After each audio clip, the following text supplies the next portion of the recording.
Hello my dear students, welcome करता हूं मैं भारत पंचाल और केमिस्ट्री गुरु जी अगेन आप सबका एक बहुत ही ज़्यादा इंपॉर्टेंट वीडियो में। तो आज की वीडियो में हम लोग करने वाले हैं क्लास 12 कोऑर्डिनेशन कंपाउंड का वन शॉट, जो कि हमारे लिए इंपॉर्टेंट है सीबीएसई बोर्ड एग्जाम 2021 के लिए। एंड इसको हम अकॉर्डिंग टू लेटेस्ट पैटर्न करेंगे। जो हमारा नया सिलेबस है, मतलब जो जो टॉपिक डिलीट हो चुके हैं, कट चुके हैं, उनको हम लोग नहीं पढ़ने वाले हैं। जो टॉपिक हमारे बचे हुए हैं उनको हम बहुत अच्छे से पढ़ेंगे। इवन एक सिंगल टॉपिक को मिस नहीं किया गया है। और स्पेशली अगर किसी टॉपिक से प्रीवियस ईयर में क्वेश्चन बने हैं, किस तरह से प्रीवियस ईयर में क्वेश्चन बने हैं, वो भी हम इस वीडियो में देखने वाले हैं। तो सभी के लिए बहुत ही ज्यादा बेनिफिशियल रहेगा। अब वीडियो को आगे बढ़ाऊं उससे पहले बेटा जी अपना ये खूबसूरत सा प्यारा सा चैनल सब्सक्राइब कर लीजिए। अभी तक मैं 8 to 10 चैप्टर के वन शॉट प्रोवाइड कर चुका हूं, आप उनको भी चेक कर सकते हो, लिंक मैं डिस्क्रिप्शन में प्रोवाइड कर दूंगा। और टेलीग्राम पर चैनल है भारत पंचाल सर के नाम से, उसका लिंक भी डिस्क्रिप्शन में मिल जाएगा, उसको भी ज्वाइन कर लो। फायदा क्या होगा कि जैसे भी मैं केमिस्ट्री के नए नोट्स बनाता हूँ, कैसे भी नोट्स हों वो आपको मिल जाएंगे और बहुत ही ज़्यादा बेनिफिशियल है। और केमिस्ट्री से रिलेटेड कुछ डाउट आप मुझे पर्सनली इंस्टा पर डीएम कर सकते हो, टाइम लगते ही बेटा जी मैं जरूर रिप्लाई करूंगा।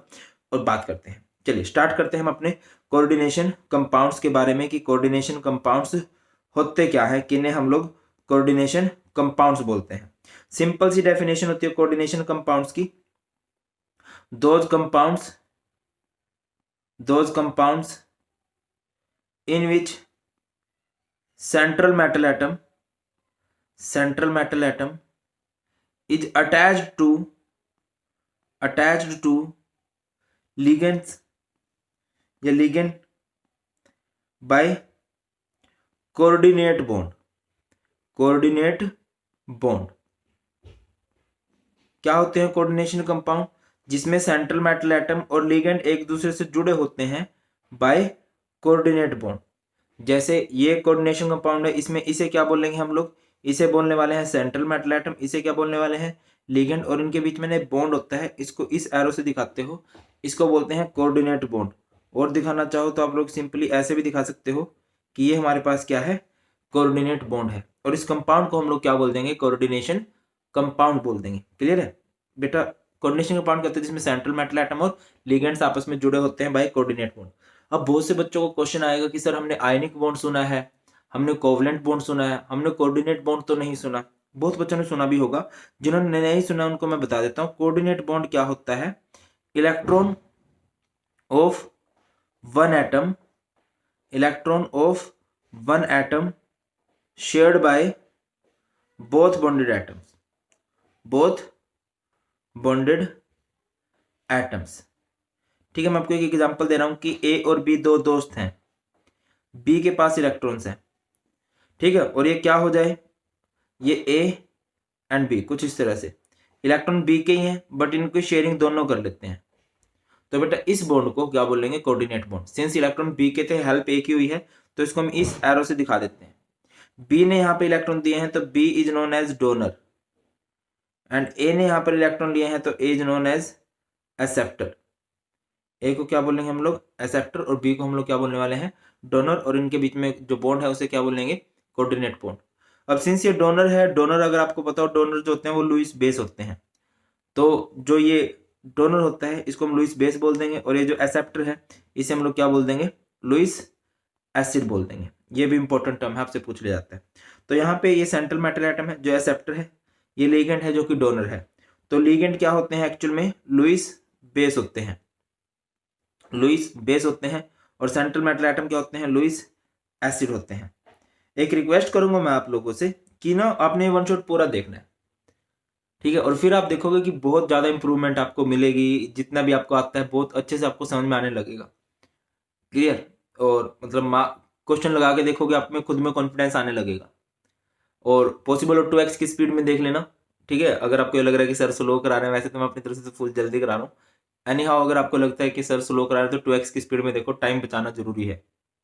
दोबारा देख लीजिए, ठीक है, वो लेंथी वीडियो देखने से अच्छा है। तो चलिए बेटा आगे बढ़ते हैं। देखिए जब भी आपको कोई कोऑर्डिनेशन कंपाउंड होता है ना, आप कुछ ऐसे देखोगे कि कोऑर्डिनेशन कंपाउंड में सबसे पहले ना एक ब्रैकेट होती है। सबसे पहले क्या होती है बेटा जी? एक ब्रैकेट, चाहे कोई भी कोऑर्डिनेशन कंपाउंड हो। इस ब्रैकेट को हम लोग बोलते हैं कोऑर्डिनेशन स्फीयर। क्या बोलते हैं इसको? कोऑर्डिनेशन स्फीयर बोलते हैं। Coordination sphere. इस कोऑर्डिनेशन स्फीयर में क्या होता है? एक मेन बंदा होता है जिसे हम लोग क्या बोलते हैं? इस मेन बंदे को हम लोग बोलते हैं सेंट्रल मेटल एटम। ये जुड़ा होता है with ligand bye coordinate bond, और इन लिगेंड के कुछ नंबर होते हैं जिन्हें हम बोलते हैं कोऑर्डिनेशन नंबर। रिपीट कर रहा हूं, ये जो M है इसे मैं क्या बोलूंगा, सेंट्रल मेटल एटम। इसे हम लोग बोलते हैं सेंट्रल मेटल एटम। यहां पर ये जो L होता है इसे हम लोग क्या बोलते हैं, इस L को हम लोग बोलते हैं लिगेंड। ठीक है, अब ये लिगेंड्स कितने हैं, ये इनका क्या होता है, कोऑर्डिनेशन नंबर। इसे हम लोग बोलने वाले हैं कोऑर्डिनेशन नंबर। ठीक है, अब ना ठीक है, जनरली ऐसा ही होता है। कई बार क्या हो जाता है कि इसमें ना बाहर से भी कुछ चीजें लग जाती हैं। ठीक है, बाहर से भी आपको देखने को मिल जाएंगी कुछ चीजें, लाइक यहाँ पे बाहर की तरफ आई लगा हो जाता है कई बार। कई बार यहाँ पे एक आई लगा होता है, कई बार यहाँ पे एक स्मॉल m लगा होता है। इन्हें बोलते हैं आयनाइजेबल वैलेंसी। ये आयनाइजेबल होते हैं, इन्हें काउंटर आयन बोला जाता है। क्या बोला जाता है इन्हें, काउंटर आयन। और अगर स्पेसिफिकली नाम करना चाहो तो इस m को हम लोग बोलते हैं मेटल एटम, मेटल एटम। और ये जो आई होता है इसे क्या बोलते हैं, इसे हम लोग बोलते हैं काउंटर आयन। क्या बोला जाता है इसे, counter ion. Metal atom generally s block से होती है, central metal atom generally d block से होता है। दैट्स ऑल, यही होता है बस, और तो जो भी है वो हम देखेंगे ही। तो बेटा ये आपका एक कोऑर्डिनेशन कंपाउंड का फॉर्मूला होता है। कोई भी कोऑर्डिनेशन कंपाउंड होगा सबसे पहले उसमें एक ब्रैकेट होगी, जैसे एक घर होता है ना फैमिली के लिए। ठीक है, घर को हम लोग क्या बोलते हैं, कोऑर्डिनेशन स्फीयर। फिर उस घर में एक मर्द होता है, एक उसकी लुगाई होती है, एक मेल होता है, एक फीमेल होता है, फिर उनके प्रोडक्ट लॉन्च होते हैं, है ना। इस मेन मेंबर को क्या बोलते हैं हम लोग, सेंट्रल मेटल एटम। उसे क्या बोलते हैं, लिगेंड बोलते हैं। एंड आगे जो प्रोडक्ट लॉन्च होते हैं वो होते हैं कोऑर्डिनेशन नंबर। एंड इन पड़ोसियों को क्या बोला जाता है, इन पड़ोसियों को बोला जाता है काउंटर आयन।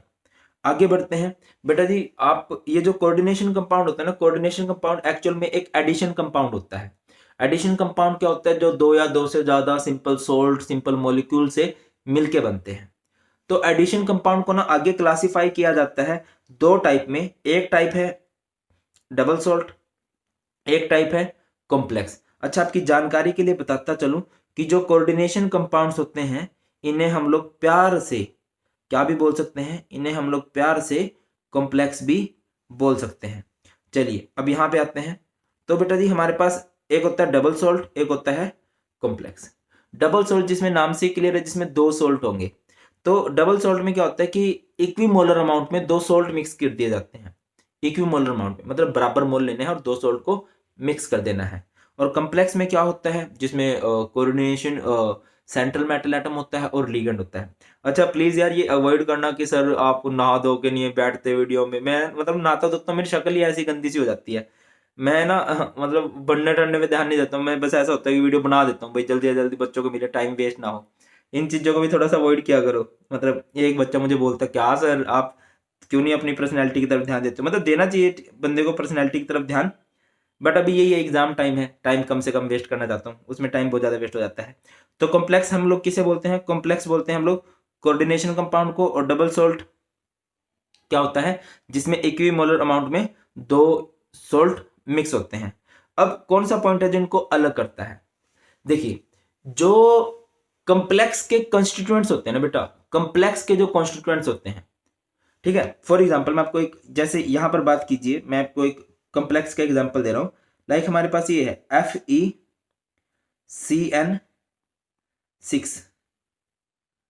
ठीक है। ये है मान लीजिए हमारे पास FeCN6 4 नेगेटिव है। ये हमारे पास क्या है, कॉम्प्लेक्स एक कोऑर्डिनेशन कंपाउंड है। तो बात ये है कि इसमें आयरन जुड़ा हुआ है, कार्बन जुड़े हुए हैं, नाइट्रोजन जुड़े हुए हैं। इन सब ने अपनी आइडेंटिटी को क्या कर दिया है, लूज कर दिया है। बिल्कुल एक नए तरह का कंपाउंड बन गया है। कोऑर्डिनेशन कंपाउंड में क्या होता है कि जो कॉन्स्टिट्यूएंट्स होते हैं अपनी आइडेंटिटी को बिल्कुल लूज कर देते हैं। जब वो मिलते हैं ना, समझ रहे हो, अपनी पूरी आइडेंटिटी को लूज कर देते हैं। और डबल सॉल्ट में क्या है, जैसे मैं आपको डबल सॉल्ट का एक एग्जांपल दूं, आपको दिखाई भी दे रहा हो, जैसे कार्नालाइट है जिसका फॉर्मूला होता है KCl MgCl2H2O, ठीक है। इसमें K है, इसमें Cl है, इसमें Mg है, इसमें Cl2 है। तो ये सब अपनी प्रॉपर्टीज को क्या करके रखते हैं, रिटेन करके रखते हैं। जब मिक्स करके जब डबल सॉल्ट बनाते हैं तो जो इसके कांस्टेंट पार्टिकल्स होते हैं वो अपनी प्रॉपर्टीज को रिटेन करके रखते हैं। मतलब पता लगता है हमें, हाँ यार इसके अंदर K है, इसके अंदर Cl है। जब कोऑर्डिनेशन कंपाउंड बनाते हैं उसके जो कांस्टेंट होते हैं ना वो बिल्कुल अपनी प्रॉपर्टी चेंज कर जाते हैं। ठीक है, बिल्कुल नई प्रॉपर्टीज का जन्म हो जाता है एक बात जब बनेंगे।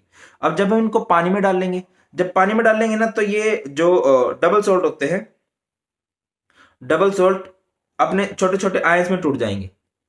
जब बनाएंगे तो सभी अपनी आइडेंटिटी को बना के रखेंगे, और जो कोऑर्डिनेशन कंपाउंड है जिससे वो मिलके बनेगा अपनी आइडेंटिटी वो बिल्कुल लूज कर चुके होंगे। कंफ्यूज मत होना। और जब इनको पानी में डालते हैं, ये सबसे डिस्टिंग्विश पॉइंट है, जब इनको पानी में हम डालेंगे तो ये पूरा टूट जाएगा। KCl के positive, Cl negative, Mg2 positive, Cl2 negative, इस तरह से ये ब्रेक हो जाएंगे 2Cl नेगेटिव।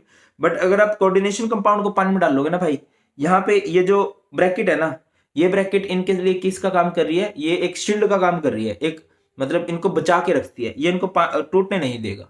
समझ लो, लिखा भी हुआ डबल सॉल्ट किसे बोलते हैं, they dissociate into simple ions when dissolved in water, कि जब आप इनको पानी में डालोगे तो ये सिंपल आयंस में टूट जाते हैं। और कोऑर्डिनेशन कंपाउंड क्या होते हैं, they do not dissociate into simple ions, मतलब आप ऐसा नहीं है कि Fe को अलग तोड़ दोगे, Cn को अलग तोड़ दोगे, ये ब्रेक नहीं होगा। ये तो बात होगी डिफरेंस की। अब बात करते हैं सिमिलैरिटी की। तो क्या है भाई, सिमिलैरिटी क्या है कि दोनों को दोनों क्या है, एडिशन कंपाउंड है, मिला के बनाए जाते हैं। क्लियर है, चलिए आगे की तरफ बढ़ते हैं। इसके बाद बेटा जी हमारे कॉम्प्लेक्स का क्लासिफिकेशन होता है on the basis of charge. On the basis of charge complexes are of 3 types, cationic, anionic and neutral. नाम से ही क्लियर है, कटायनिक किसे बोलेंगे जहां पर पॉजिटिव चार्ज होता हो, अनायनिक किसे बोलेंगे जहां पर नेगेटिव चार्ज होता है, और न्यूट्रल किसे बोलेंगे जहां पर कोई भी चार्ज नहीं होता। यहाँ पे एग्जांपल दिखाई दे रहे होंगे आपको, नहीं दिखाई दे रहे हैं तो मैं करवा देता हूं। जैसे कि न्यूट्रल किसे कहा जाएगा, न्यूट्रल किसे कहा जाएगा, लाइक आपके पास है PT NH3 twice Cl twice, ठीक है, इस पे कोई चार्ज नहीं आया। अनायनिक किसे कहा जाएगा, अनायनिक किसे कहेंगे हम लोग, लाइक NiCl4 2 नेगेटिव। ठीक है, जब एक कॉम्प्लेक्स पे देखिए यहाँ पर कोई भी चार्ज नहीं है, यहाँ पर 2 नेगेटिव चार्ज है तो ये अनायनिक है। सिमिलरली अगर मैं आपको बोलूँ कटायनिक कॉम्प्लेक्स किसे बोलेंगे, जब इस पे पॉजिटिव चार्ज आ जाता है, like Zn NH3 4 NH3, okay,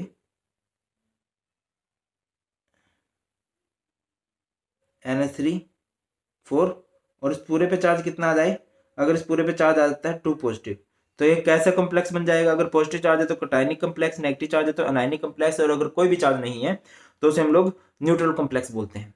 इसके अलावा भी फर्दर हम लोग इसको क्लासीफाई कर सकते हैं homoleptic complex and heteroleptic complex. Homoleptic किसे बोलेंगे, सिंपल सी डेफिनेशन होगी, विच कंटेन सेम लिगेंड्स, अगर लिगेंड्स किसी में बिल्कुल सेम हो, एक जैसे लिगेंड्स हो, ठीक है। और हेट्रोलैप्टिक किसे बोलेंगे, विच कंटेन डिफरेंट लिगेंड्स, जिसमें लिगेंड्स क्या हो, डिफरेंट हो। एग्जांपल दूं, लाइक NiCl4 2 नेगेटिव। हम चार्ज की बात नहीं करेंगे, हम बात करेंगे यहाँ पे लिगेंड्स की।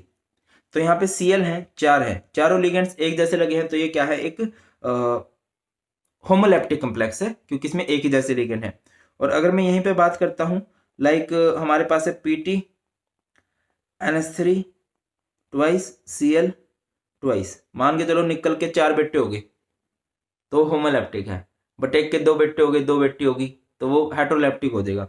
यहाँ पे ध्यान दो, मतलब हेट्रो का मतलब ही क्या होता है, डिफरेंट। यहाँ पे चेक करो तो 2 NH3 हैं, 2 Cl हैं, अलग अलग है, तो इसे हम लोग क्या बोलेंगे, हेट्रोलैप्टिक कॉम्प्लेक्स बोलेंगे। नेक्स्ट होता है बेटा जी central metal atom. Central metal atom किसे कहते हैं भाई, सिंपल सी बात है, आप लोगों ने देखा होगा, ये कोऑर्डिनेशन स्फीयर होता है, एक ब्रैकेट होती है जिसमें M होता है सेंट्रल मेटल एटम और L होता है लिगेंड, ठीक है। Centre in central metal atom, central metal atom present inside inside of the coordination sphere. कहां पर प्रेजेंट होती हैं, कोऑर्डिनेशन स्फीयर के अंदर की तरफ प्रेजेंट होती हैं, inside the coordination sphere, and directly attach to, directly किससे अटैच होती हैं, डायरेक्टली अटैच टू लिगेंड्स कैसे अटैच होती हैं? By coordinate bond, coordinate bond से अटैच होती हैं। एंड बिलोंग्स टू, आप जनरली ऑब्जर्व करोगे कि जनरली कहां से बिलोंग करती हैं? D block. और बेटा डी ब्लॉक से क्यों ऑब्जर्व करती है, मैंने ये आपको डी ब्लॉक के वन शॉट में बताया था। आप चाहो तो डी ब्लॉक का वन शॉट भी देख सकते हो और देखना भी चाहिए आपको, ठीक है। मतलब मैं आपको रीजन बताता हूँ कि इनका साइज बहुत स्मॉल होता है डी ब्लॉक के एलिमेंट का, जिससे इनका दूसरों के साथ मिक्स होना आसान हो जाता है। उसके बाद इनका न्यूक्लियर चार्ज हाई होता है, जिससे इलेक्ट्रॉन को अपनी तरफ अट्रैक्ट करते हैं।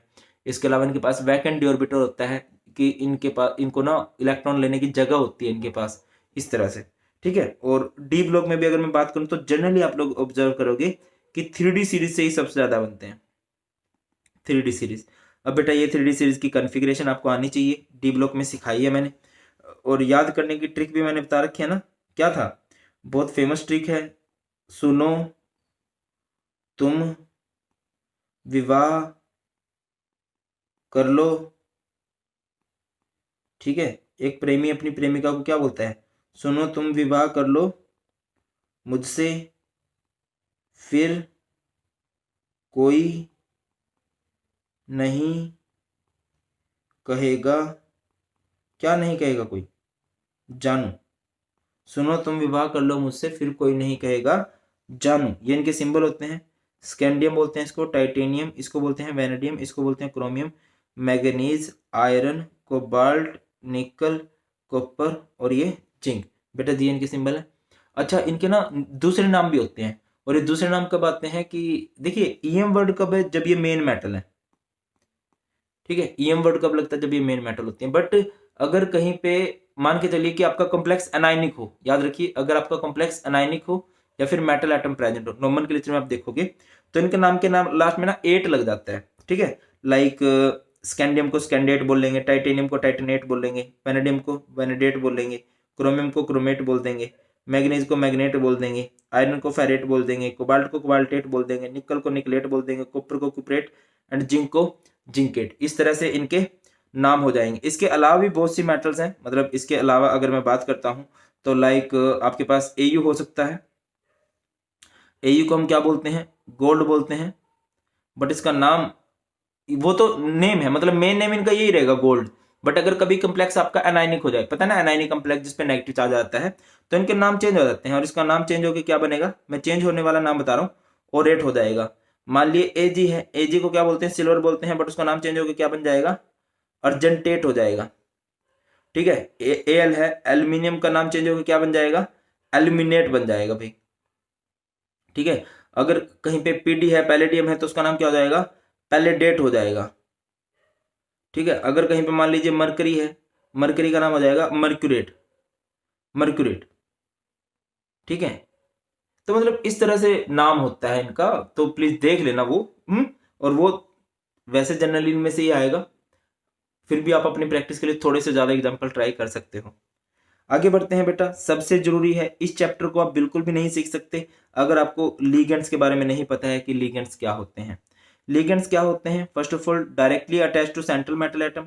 देखा होगा ना, ये हमारे पास एक कोऑर्डिनेशन स्फीयर होती है।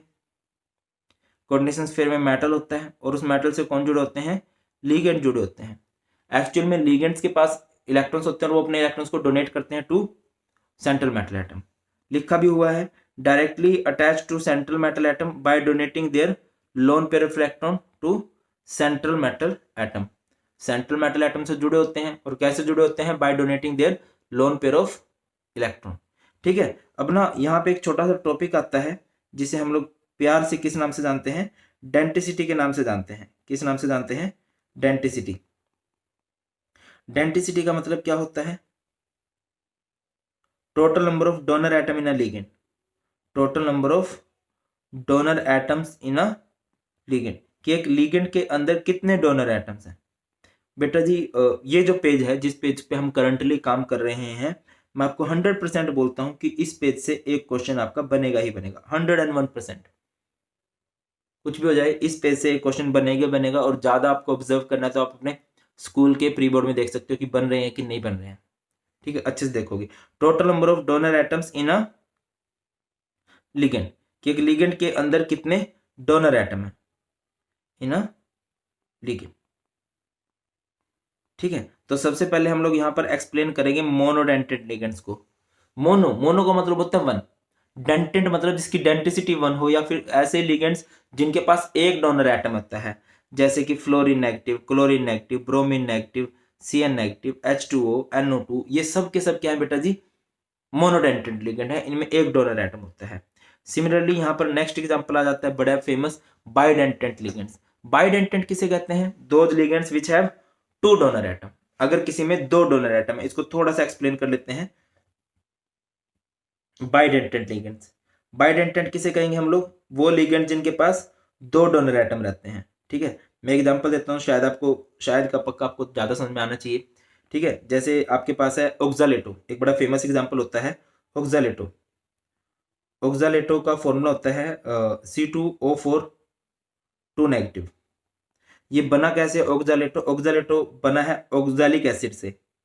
किससे बना है? ऑक्सैलिक एसिड से। ये ऑक्सैलिक एसिड होता है, इसमें से आप हाइड्रोजन हटा दीजिए। जब आप इसमें से हाइड्रोजन को हटा दोगे तो हाइड्रोजन अपने साथ पॉजिटिव चार्ज लेके जाता है। कौन सा चार्ज छोड़ के जाता है? नेगेटिव चार्ज छोड़ के जाता है। और बेटा अगर किसी पे नेगेटिव चार्ज है तो ये किसकी पहचान है? कि इसके पास इलेक्ट्रॉन डेंसिटी ज़्यादा हो गई है, अब ये इलेक्ट्रॉन्स को देना चाहेगा, और यहाँ से इसके पास दो डोनर एटम हो जाते हैं। और ऑक्सालेटो को जनरली हम देखिए फॉर्मूला होता है C2O4 2 नेगेटिव, जनरली हम लोग इसको OX से रिप्रेजेंट करते हैं। इसके अलावा एक और एग्जांपल होता है like ethane 1,2 diamine. Ethane 1,2 diamine, ethane 1,2 diamine को हम लोग EN लिखते हैं। ठीक है, और अगर आप और डिटेल में जाना चाहो तो क्या बोलोगे? ई क्या होता है? इथेन का मतलब कितने कार्बन होता है? 2 कार्बन। डाइएमाइन का मतलब क्या होता है? 2 नाइट्रोजन। ठीक है, इनके बॉन्ड पूरे कर दीजिए, बॉन्ड पूरे करने आते होंगे। नाइट्रोजन 3 बॉन्ड बनाता है, हाइड्रोजन 2 लगेंगे, 2 लगेंगे। कार्बन 4 बॉन्ड बनाता है, कितने बॉन्ड बना रखे हैं कार्बन ने? 2, तो यहाँ पर 2 हाइड्रोजन, 2 हाइड्रोजन। ठीक है, तो यहाँ पे अगर आप नोटिस कर पा रहे हो तो नाइट्रोजन के पास क्या होते हैं? लोन पेयर्स होते हैं। तो नाइट्रोजन अपने लोन पेयर को डोनेट कर सकता है। अब देखिए 2 नाइट्रोजन है तो 2 nitrogen item 2 lone pair donate कर सकते हैं। तो यहाँ से ये हमारे पास किसका एग्जाम्पल हो गया? ये हमारे पास एक एग्जाम्पल हो गया बाइडेंटेंट लिगेंड का। ये दोनों एग्जाम्पल बहुत इंपॉर्टेंट है, चाहे इथेन 1,2 डाइमाइन है, इथाइलियन डाइमाइन बोला जाता है इसको, EN से रिप्रेजेंट करते हैं। फॉर्मूला होता है इसका CH2NH2 CH2NH2। और यहाँ पर है ऑक्सालेटो, ऑक्सालेटो बना है ऑक्सैलिक एसिड से। ऑक्सैलिक एसिड क्या होता है? COOH। ठीक है ना। चलिए अब आगे बढ़ते हैं, बहुत ही ज्यादा important ambidentate ligands. Ambidentate ligands, ambidentate में अगर मैं AM को काट दूं तो क्या है? बाइडेंटेड है। बाइडेंटेड का मतलब जिसमें दो डोनर एटम हो। अब AM लगने से थोड़ा बहुत तो मीनिंग चेंज होगा, बिल्कुल होगा। तो एम्बिडेंटेड लिगेंड्स क्या होते हैं? जो जिसमें दो डोनर एटम होते हैं बट एक टाइम में वो सिर्फ एक का यूज कर पाते हैं। लाइक मैं आपको एक वर्ड बोलता हूं, आपने सुना होगा संभव। ठीक है, और एक वर्ड होता है असंभव। अ लगते ही उसका पूरे मीनिंग चेंज हो जाता है। जैसे होता है ना पॉसिबल, पॉसिबल के आगे एक होता है इम्पॉसिबल, वो IM वर्ड लगते हैं उसका मीनिंग चेंज हो जाता है। तो सेम फंडा यहाँ पे है एम्बिडेंटेड लिगेंड्स के अंदर। ये बाइडेंटेड होते हैं, मतलब दो डोनर एटम होते हैं बट एक टाइम में सिर्फ एक का ही यूज कर पाते हैं। कुछ सिलेक्टेड एग्जाम्पल है इसके, जैसे कि CN है। ठीक है, ये C की तरफ से भी लिंक कर सकता है और N की तरफ से, बट एक टाइम में तो C की तरफ से लिंक करेगा या फिर ये N की तरफ से लिंक करेगा। जैसे कि SCN है, ये S की तरफ से भी लिंक कर सकता है, ये N की तरफ से भी लिंक कर सकता है, बट एक टाइम में या तो ये S की तरफ से लिंक करेगा या फिर ये N की तरफ से लिंक करेगा। जैसे हमारे पास NO2 है, ये N की तरफ से भी लिंक कर सकता है एंड ये O की तरफ से भी लिंक कर सकता है। क्लियर है बेटा जी? इस तरह से होते हैं हमारे पास। नेक्स्ट आगे बढ़ते हैं, नेक्स्ट हमारे पास है पॉलीडेंटेड लिगेंड्स। पोली का मतलब ही क्लियर होगा आपको। पॉलीडेंटेड लिगेंड्स किसे कहेंगे? जिसमें दो से ज्यादा डोनर एटम हो। ठीक है, पॉलीडेंटेड लिगेंड्स किसे कहा जाएगा? जिसमें दो से ज्यादा डोनर एटम हो, उसे हम लोग क्या बोलेंगे? पॉलीडेंटेड लिगेंड बोलेंगे। लिखा भी हो, अगर डेफिनेशन की तरफ जाना है तो the ligands having several donor atoms. ठीक है, और इसका बेस्ट एग्जांपल जो रहता है वो रहता है EDTA। कौन सा एग्जांपल इसका बेस्ट है? EDTA। EDTA।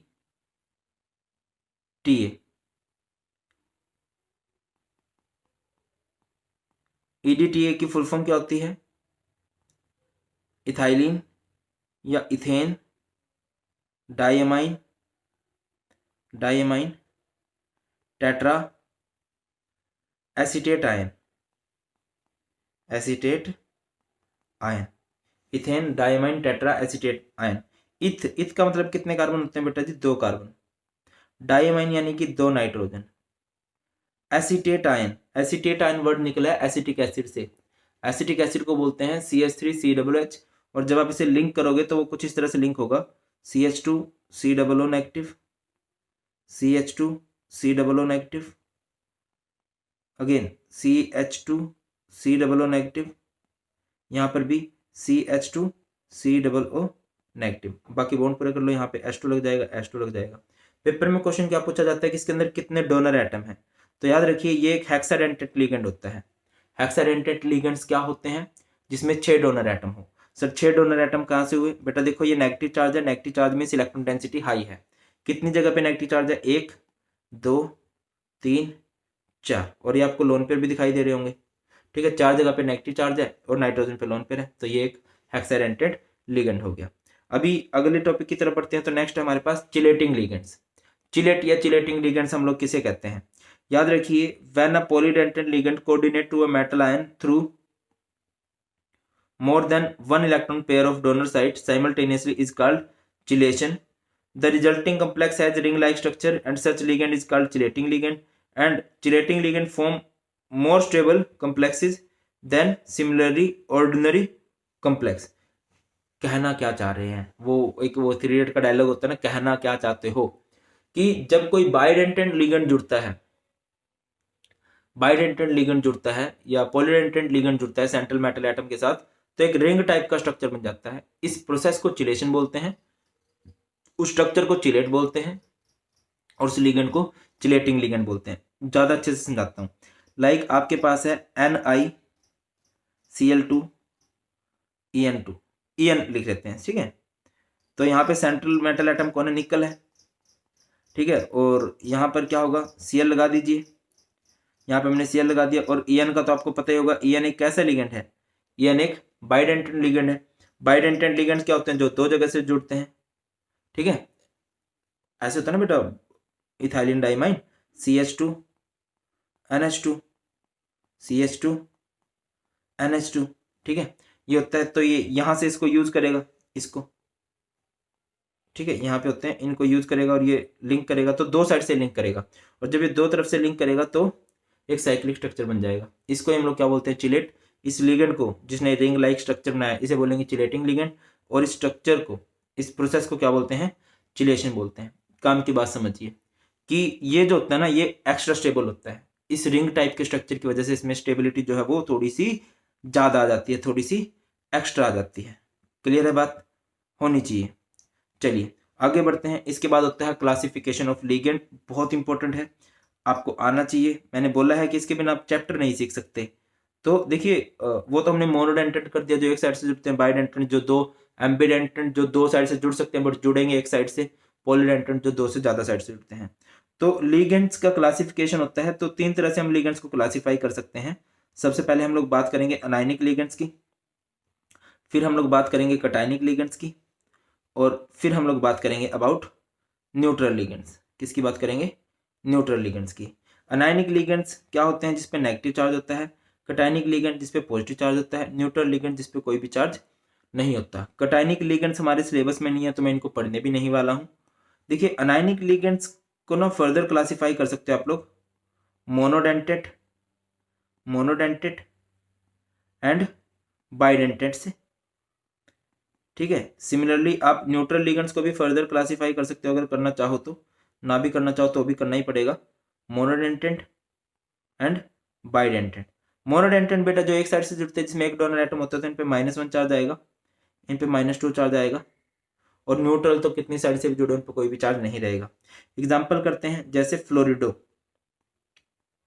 फ्लोरिडो, क्लोरिडो, क्लोरिडो, ब्रोमिडो, ब्रोमिडो, आयोडिडो, आयोडिडो। इसके अलावा क्या हो जाएगा? नाइट्रो या नाइट्रेटो, ठीक है। Fluorido F negative, chlorido Cl negative, bromido Br negative, iodido I negative, nitrato NO3, ठीक है। एक होता है हाइड्रोक्सो, हाइड्रोक्सो होता है OH नेगेटिव।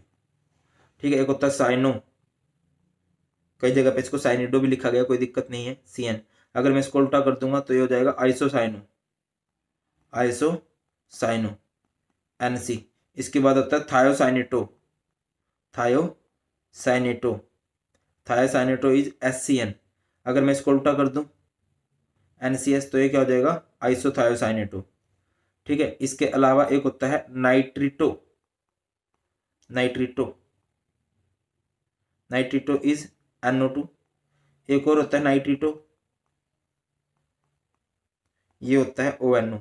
अरे सर डिफरेंस क्या हुआ, इसको बोलते हैं नाइट्रिटो N क्योंकि N की तरफ से लिंकिंग कर सकता है, और ये होगा नाइट्रिटो O क्योंकि ये O की तरफ से लिंकिंग कर सकता है।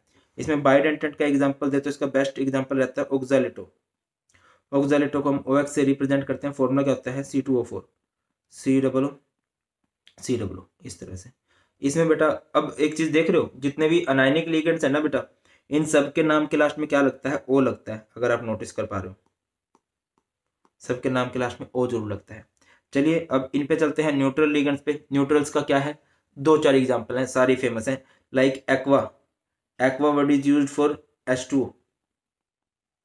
ठीक है। इसके अलावा है अमाइन, अमाइन को याद रखना भाई, डबल M होता है, बड़ी स्टोरी है इसकी, अभी सुनाऊंगा नहीं, तो बस अभी याद रखो NH3। ठीक है।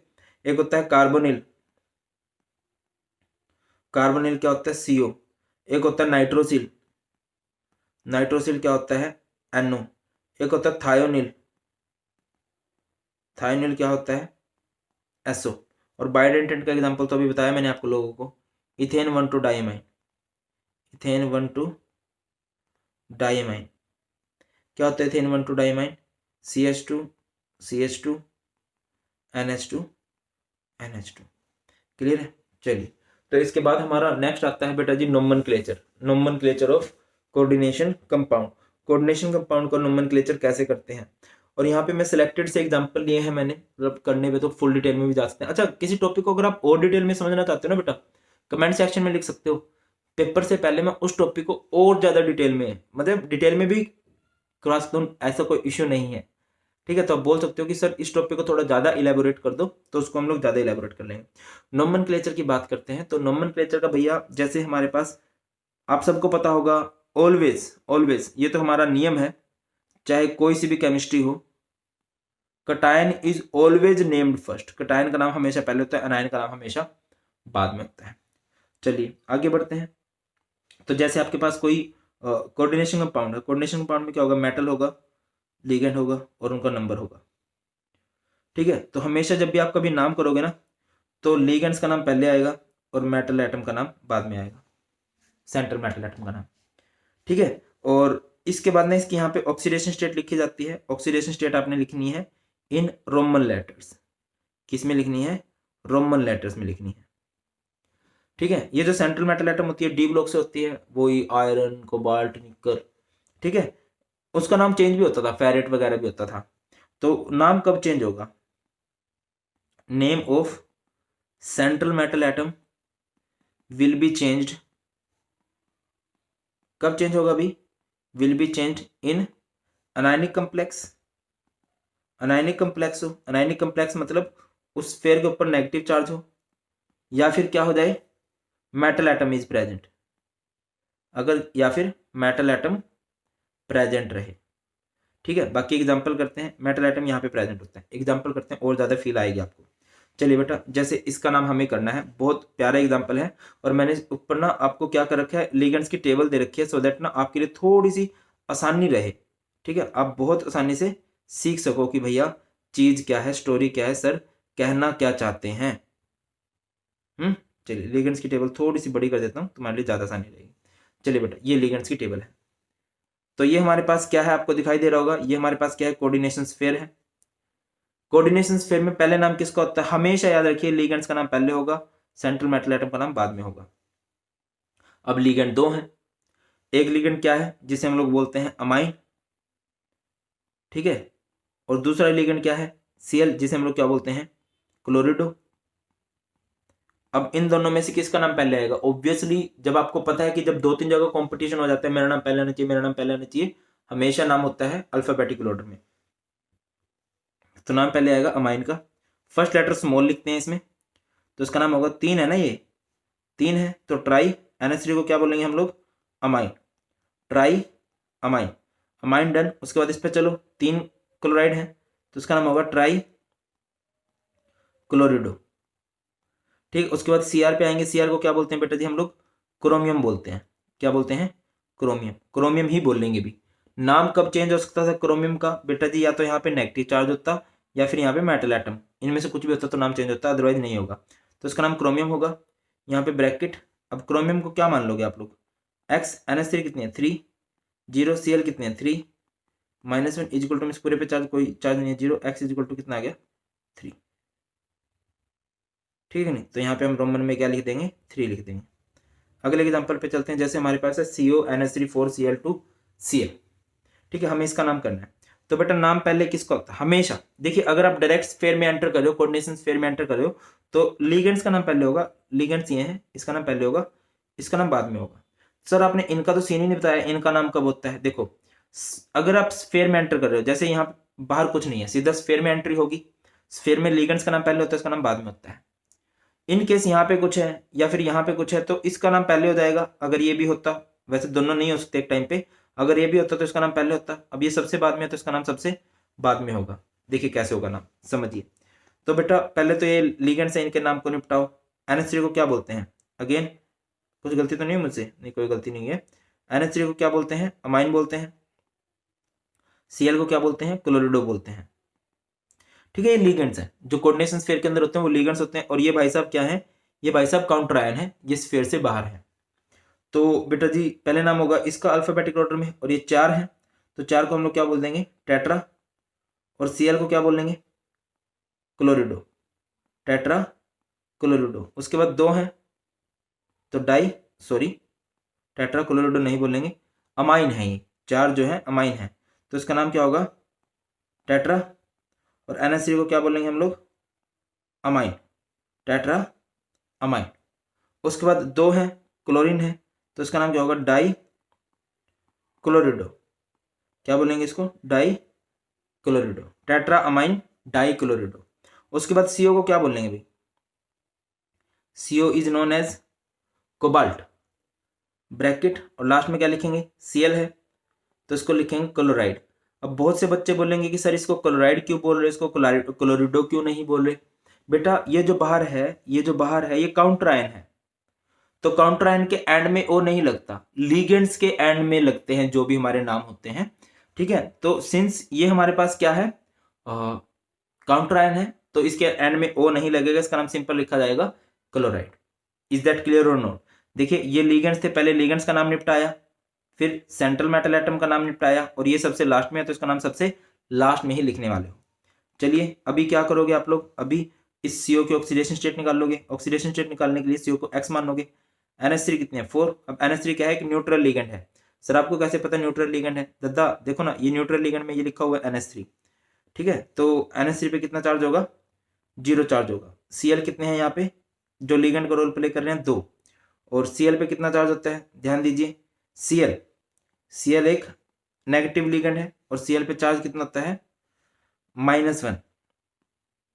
अच्छा बाहर भी एक Cl है, -1 चार्ज होगा, और इज इक्वल टू में, अच्छा बहुत से बच्चे कंफ्यूज होते हैं सर इज इक्वल टू में क्या पुट करते हैं।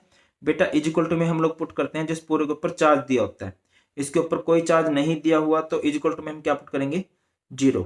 इसको सारे को सिंपल आउट करो तो X इज इक्वल टू कितना आ गया 3 आ गया। 3 इसकी ऑक्सीडेशन स्टेट है और इस ऑक्सीडेशन स्टेट को आप लोग पुट कर दीजिए। आगे बढ़ते हैं, नेक्स्ट एग्जाम्पल की तरफ चलते हैं। नेक्स्ट है भाई, तो बेटा इसमें क्या होगा, सीधा स्फीयर में एंट्री होगी, क्योंकि ना तो स्फीयर के पहले कुछ आ रहा है ना स्फीयर के बाद कुछ आ रहा है, तो हम नहीं देखेंगे। सीधा स्फीयर में क्या होता है, लिगेंड्स का नाम पहले, सेंट्रल मेटल एटम का नाम बाद में।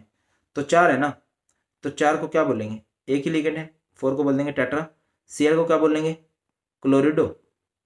और Ni का नाम क्या होगा भाई, Ni का नाम निकल होगा कि निकलेट होगा।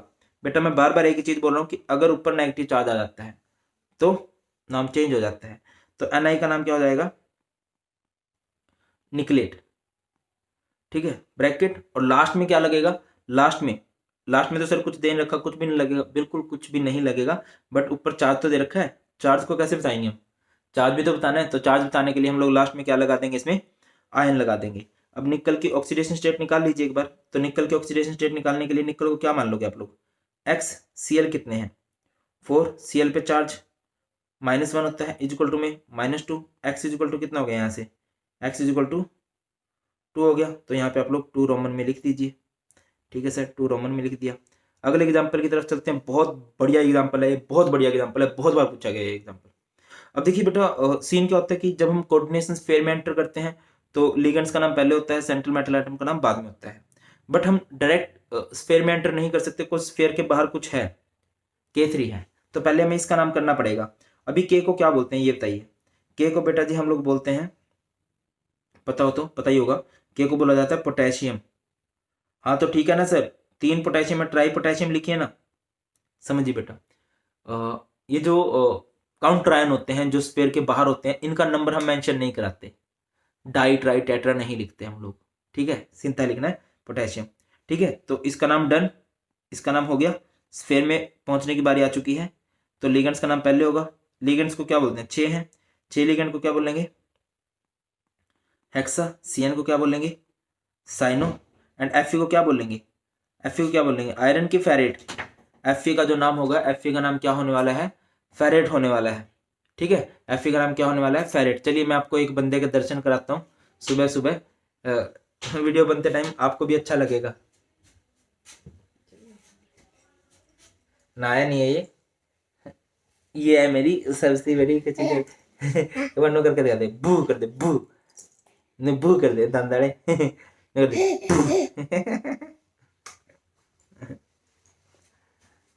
चलिए सो सॉरी, डिस्टर्ब करने का कोई मूड नहीं था। मैं ऐड नहीं लगाता हूँ ना, सोच लिया करो ये ऐड आ गई है। ठीक है, इस ऐड से थोड़ी सी मतलब जनरली प्लस वाले बच्चों में तो एनर्जी आ जाती है। चलिए बेटा, तो इसका नाम करते हैं। Fe का नाम क्या हो जाएगा, Fe का नाम फेरेट हो जाएगा। आयरन नहीं होगा, फेरेट होगा। बताया ना मैंने यार कि या तो ऊपर नेगेटिव चार्ज होता है तब नाम चेंज होता है, या फिर आगे मेटल एटम लग जाए। ठीक है, अब बेटा आपको इस Fe की ऑक्सीडेशन स्टेट निकालनी है। Fe को क्या मान लेंगे, X। ऑक्सीडेशन स्टेट निकालनी है Fe की, Fe को क्या मान लेंगे, X। बट उससे पहले बाहर 3 पोटेशियम है जिन पे +1 चार्ज होता है। Cn 6 है, Cn पे -1 चार्ज होता है इज इक्वल टू में पूरे पे कोई भी चार्ज नहीं है तो 0। तो 3 पोटेशियम है तो +3 + x 6 × -1 -6 is equal to 0। x is equal to कितना आ गया, 3। तो यहाँ पे रोमन में आप लोग क्या लिख देने वाले हो, 3 लिख देने वाले हो। अच्छा एक और बात समझिए कि ये होती है मेटल एटम, ये होती है सेंट्रल मेटल एटम। जब भी आप मेटल एटम और सेंट्रल मेटल एटम मतलब एक बाहर वाले का नाम करोगे तो इसमें ना थोड़ा सा गैप डालोगे। वैसे कभी गैप नहीं रखते हो बट यहाँ पे गैप डालते हो जब इसका नाम आ जाता है। चलिए आगे बढ़ते हैं। इसका नाम मैंने ना बेटा कोशिश की आपको ना हर एक एग्जांपल अलग अलग दूं सो दैट कि आपको हर एक रूल ज्यादा क्लियर हो। अभी देखिए जैसे मैं इस एग्जांपल के लिए ट्राई करते हैं, तो इसमें बाहर की तरफ कुछ नहीं लिखा, सीधा हमें अंदर पहुंचना है। तो अंदर Br है और En है। ठीक है, अब Br को क्या बोलते हैं पता ही होगा, Br को क्या बोला जाता है बेटा जी, ब्रोमिडो। क्या बोलते हैं, ब्रोमिडो। एंड En को क्या बोलते हैं, En is known as ethane 1,2 diamine. Ethane 1,2 diamine. तो लिगेंड्स का नाम पहले होता है और लिगेंड्स का नाम होगा अल्फाबेटिकल ऑर्डर में। तो कौन से लिगेंड का नाम पहले आएगा, ऑब्वियसली बी वाले का। कितने हैं बी वाले, 2। तो इसे बोल देंगे डाई ब्रोमिडो, डाई ब्रोमिडो। फिर En कितने हैं, 2। En को बोलते हैं इथेन 1,2 डाइअमाइन। तो En को क्या बोल देंगे, डाई इथेन 1,2 डाइअमाइन। ठहरिए जरा बेटा, इस तरह का अगर कोई लिगेंड आ जाता है जैसे कि En है, इस तरह के लिगेंड्स को हम लोग बोलते हैं कॉम्प्लेक्स लिगेंड। हाँ सर, जैसे ये हो गया, ऑक्सलेट हो गया, नहीं नहीं भाई वो नहीं, जिसके नाम में ऑलरेडी डाई ट्राई टेट्रा आ जाता है ना उसे कॉम्प्लेक्स लिगेंड बोलते हैं। तो जब कोई ऐसा लिगेंड हो जिसके नाम में ऑलरेडी डाई ट्राई हो, कॉम्प्लेक्स लिगेंड बोलते हैं। तो उनके नाम के सामने आप डाई ट्राई नहीं लगाते। अगर वो कभी 2 हैं तो उनके नाम के सामने आप लोग लगाते हो बिस। अगर वो कभी 3 है तो उनके नाम के सामने आप लोग लगाते हो ट्रिस। अगर वो कभी 4 है तो उनके नाम के सामने आप लोग लगाते हो टेट्राकिस। अगर वो 5 है तो उनके नाम के सामने आप लोग लगाते हो पेंटाकिस। 6 है तो उनके नाम के सामने आप लोग लगाते हो हेक्साकिस। चलिए अभी हम लोग टॉपिक पे आते हैं। तो डाइब्रोमिडो, अब बेटा ये 2 है, 2 को क्या बोलेंगे हम लोग, बिस बोलेंगे, बिस। और En एक कॉम्प्लेक्स लिगेंड है, कॉम्प्लेक्स को ब्रैकेट में रखते हैं, इथेन 1,2 डाइएमाइन इसका नाम होगा, ethane 1,2 diamine, bracket close. CO को क्या बोलेंगे, सीओ को क्या बोलेंगे, कोबाल्ट की कोबाल्टेट। कई बार बता चुका हूं, ऊपर अगर नेगेटिव चार्ज हो या फिर यहाँ पे मेटल एटम हो तब नाम चेंज होता है। अब ऊपर नेगेटिव नहीं पॉजिटिव चार्ज है तो इसका नाम चेंज नहीं होगा। इसको हम लोग सिंपली क्या बोलने वाले हैं, इसको हम लोग बोलने वाले हैं कोबाल्ट, ब्रैकेट। और लास्ट में क्या लिखोगे, जरूर आयन जरूर लिखोगे। आयन कब आता है बेटा, जब चार्ज हो, चार्ज कोई सा भी हो आयन तो लगेगा ही, ठीक है। सिंस ऊपर चार्ज है तो आयन लिख दिया। अभी इसकी ऑक्सीडेशन स्टेट निकाल लो, सीओ की। ऑक्सीडेशन स्टेट निकालने के लिए सीओ को एक्स मानेंगे, Br 2 है, Br पे चार्ज होता है -1, En एक न्यूट्रल लिगेंड है, कोई चार्ज नहीं होता। 0 इक्वल टू मींस पूरे पे चार्ज, इस पूरे पे +1 चार्ज है। x माइनस का 2 उधर जाएगा, +2 +1, x इज इक्वल टू कितना हो गया, 3 हो गया। तो यहाँ पे आप लोग क्या लिख दोगे, 3 लिख देने वाले हो। क्लियर है कि नहीं। चलिए, and I think it's our last example, ठीक है। और मतलब मैंने प्रीवियस ईयर के एग्जाम्पल पिक किए थे जिससे आपकी प्रैक्टिस अच्छे से हो जाए। हमें इसका नाम करना है। तो यहाँ पर इसके बाहर कुछ भी नहीं है, इधर यहाँ पर इसके इधर भी कुछ नहीं है, तो हम सीधा स्फेयर में एंटर करेंगे। स्फेयर में एंटर करेंगे तो लिगेंड्स का नाम पहले होता है, एक ही लिगेंड है और इसे ऑक्सालेटो बोलते हैं। ऑक्सालेटो कोई कॉम्प्लेक्स लिगेंड नहीं है। कॉम्प्लेक्स लिगेंड क्या होते हैं, जिनके नाम में ही डाई ट्राई हो। इसके नाम में डाई ट्राई नहीं है। ये 3 है बेटा, 3 को क्या बोलेंगे, ट्राई ऑक्सालेटो, ट्राई ऑक्सालेटो। सीआर को क्या बोलेंगे, क्रोमियम की क्रोमेट। आई थिंक अभी तक पता लग चुका होगा, ऊपर नेगेटिव चार्ज है तो इसका नाम होगा क्रोमेट, क्रोमेट। और लास्ट में क्या लिखेंगे, आयन। आयन क्यों लिखेंगे, बिकॉज ऊपर चार्ज मेंशन है।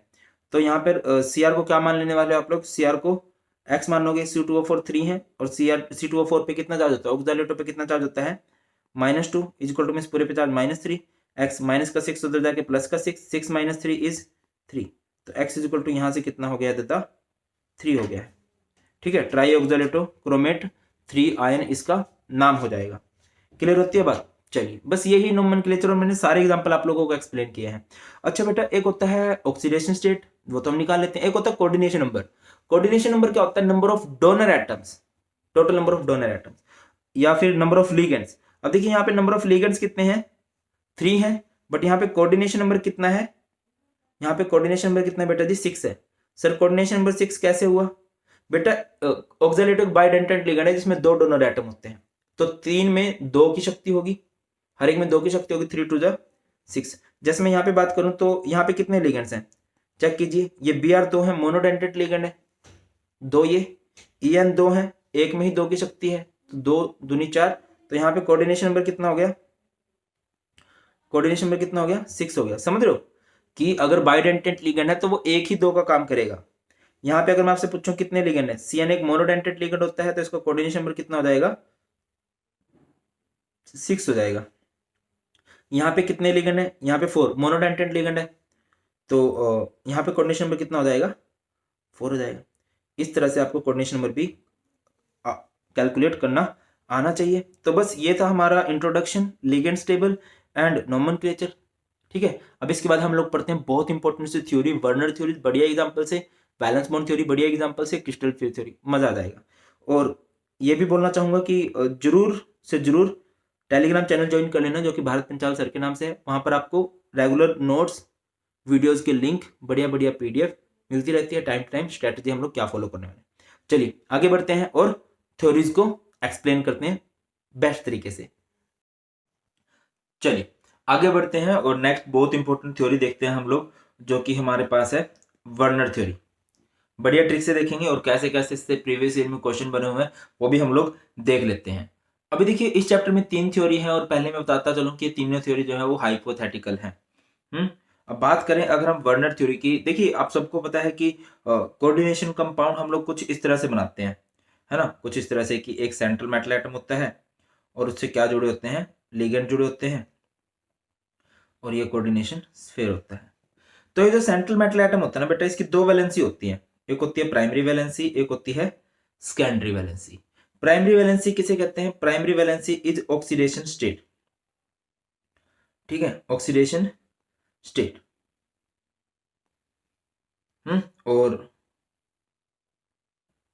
सेकेंडरी वैलेंसी जो होती है, सेकेंडरी वैलेंसी जो होती है वो होती है कोऑर्डिनेशन नंबर, कोऑर्डिनेशन नंबर, ठीक है। अब आप इसको याद कैसे रखोगे, याद कैसे रखोगे, पोस्ट ऑफिस से लाया कौन? चिट्ठी। पोस्ट ऑफिस से लाया चिट्ठी। कौन लाया है चिट्ठी? वर्नर। देखिए पोस्ट का मतलब क्या हुआ यहाँ पे? पी का मतलब होता है बेटा प्राइमरी वैलेंसी। प्राइमरी वैलेंसी का मतलब क्या होता है? Oxidation state. और सेकेंडरी वैलेंसी का मतलब क्या होता है? सी का मतलब होता है बेटा जी कोऑर्डिनेशन नंबर। एंड ये थ्योरी किसने दी थी? सिंस वर्नर ने दी थी। तो ये इसकी बेस्ट ट्रिक रहेगी, मुझे लगता नहीं आप लोग इससे भूल जाओगे। तो प्राइमरी वैलेंसी जो होती है वो क्या होती है? ऑक्सीडेशन स्टेट को बोलते हैं। नॉन डायरेक्शनल होती है, आयनाइजेबल होती है। आयनाइजेबल मीन्स ब्रेकेबल होती है, ठीक है। और जो सेकेंडरी वैलेंसी होती है वो कोऑर्डिनेशन होती है, कोऑर्डिनेशन नंबर को बोलते हैं। नॉन आयनाइजेबल होती है, डायरेक्शनल होती है। अब इससे क्वेश्चन तो देखिए कई तरह से बन सकते हैं, मैं आपको साधारण भाषा में समझाना स्टार्ट करता हूं। जैसे कि बेटा जी मैंने आपसे पूछा कि आपके पास है CONH3 6Cl3। सिंस यहाँ पे दो ही वैलेंसी बतानी होती है, प्राइमरी वैलेंसी सेकेंडरी वैलेंसी। अब आपको इसमें बताना है कि प्राइमरी वैलेंसी कितनी है और सेकेंडरी वैलेंसी कितनी है। तो बताइए इसको CO क्या मान लोगे आप लोग? X। NH3 कितने हैं? 6। और NH3 पे चार्ज 0 होता है। Cl कितने हैं? 3। Cl पे चार्ज -1 होता है। इज इक्वल टू मींस पूरे पे कोई भी चार्ज नहीं है, तो X माइनस का 3 उधर जाएगा, +3। ये क्या होता है? Oxidation state. क्या होता है ये? Oxidation state. तो जो प्राइमरी वैलेंसी है वो कितनी आई है? प्राइमरी वैलेंसी जो है यहां से आ गई है 3। एंड जो सेकेंडरी वैलेंसी है, सेकेंडरी वैलेंसी क्या होता है? कोऑर्डिनेशन नंबर, ठीक है। और कोऑर्डिनेशन नंबर कितना है भाई? नंबर ऑफ लिगेंड्स कितने अटैच हैं इसके साथ? सेकेंडरी वैलेंसी कितनी है? 6 है। अगर आप इसको बनाना चाहते हो तो आप इसको बना के भी दिखा सकते हो, ज्यादा अच्छी फील आ जाएगी। CO, ठीक है। ये जो लिगेंड्स होते हैं ना ये बिल्कुल डायरेक्टली अटैच होते हैं। पेपर में बनाना नहीं आएगा बट कई बुक्स में आपको दे रखा, तो आपकी कंफ्यूजन दूर करने के लिए मैं आपको बता रहा हूँ, ठीक है। तो डायरेक्टली अटैच कौन होते हैं? लिगेंड्स डायरेक्टली अटैच होते हैं। तो हमने यहाँ पे इसके लिगेंड्स लगा दिए, NH3 NH3 NH3 NH3, इस तरह से 6 NH3 है ना, तो यहाँ पे भी NH3 NH3। ये क्या होते हैं? जो लिगेंड्स होते हैं ये डायरेक्शनल होते हैं, डायरेक्टली अटैच होते हैं, नॉन आयनाइजेबल होते हैं, मतलब ब्रेकेबल नहीं होते, बढ़िया कोऑर्डिनेट बॉन्ड से जुड़े होते हैं। अब जो देखिए सेकेंडरी वैलेंसी बेटा किसकी वजह से आ रही है? सॉरी, प्राइमरी वैलेंसी किसकी वजह से आ रही है? प्राइमरी वैलेंसी आ रही है इन 3 Cl की वजह से। इन 3 Cl की वजह से आ रही है। अब ये 3 Cl कहीं भी लगा दो, यहाँ पे हमने इन 3 Cl को लगा दिया, कहीं भी लगा सकते हो। यहाँ पे हमने इन 3 Cl को लगा दिया। ये डॉटेड लाइन क्या दिखा रही है? कि ये जो Cl है ये आयनाइजेबल है, ये NH3 क्योंकि ये सेकेंडरी वैलेंसी है, ये नॉन आयनाइजेबल है, नॉन ब्रेकेबल है। एक और क्वेश्चन आ गया, मान के चलो कि आपसे कोई पूछ देता है, चलिए ये तो CONH3 6NH3 6Cl3 आ गया। मान के चलो कि आपसे पूछ लिया जाए, कुछ ऐसे आ गया पेपर में, CONH3 थ्राइस Cl3। फोकस कीजिएगा। अब आपको Cl की दो वैलेंसी बतानी होती है, प्राइमरी और सेकेंडरी। तो पहले इसको X मान लीजिए। NH3 कितने हैं? 3 और 0 चार्ज होता है। Cl कितने हैं? 3 -1 चार्ज होता है, इक्वल टू में 0। एंड X माइनस का 3 उधर जाके कितना हो जाएगा? प्लस का 3 हो जाएगा। तो यहाँ से जो इसकी प्राइमरी वैलेंसी आई है वो कितनी आई है? 3 आई है। और सेकेंडरी वैलेंसी क्या होती है? Number of ligands. लिगेंड्स कितने हैं? 3 और 3 ये 6। तो सेकेंडरी वैलेंसी कितनी होगी? यहाँ से 6 होगी। अब मैं आपको बोलता हूँ कि बताइए इसकी सेकेंडरी वैलेंसी। सेकेंडरी वैलेंसी जो होती है नॉन आयनाइजेबल होती है, उसको आप एज लिगेंड रिप्रेजेंट करोगे, कर दीजिए। तो बेटा यहाँ पे क्या लगाओगे? CO, ठीक है। क्या लगाने वाले हो? CO। CO के साइड में लिगेंड्स लगाओगे,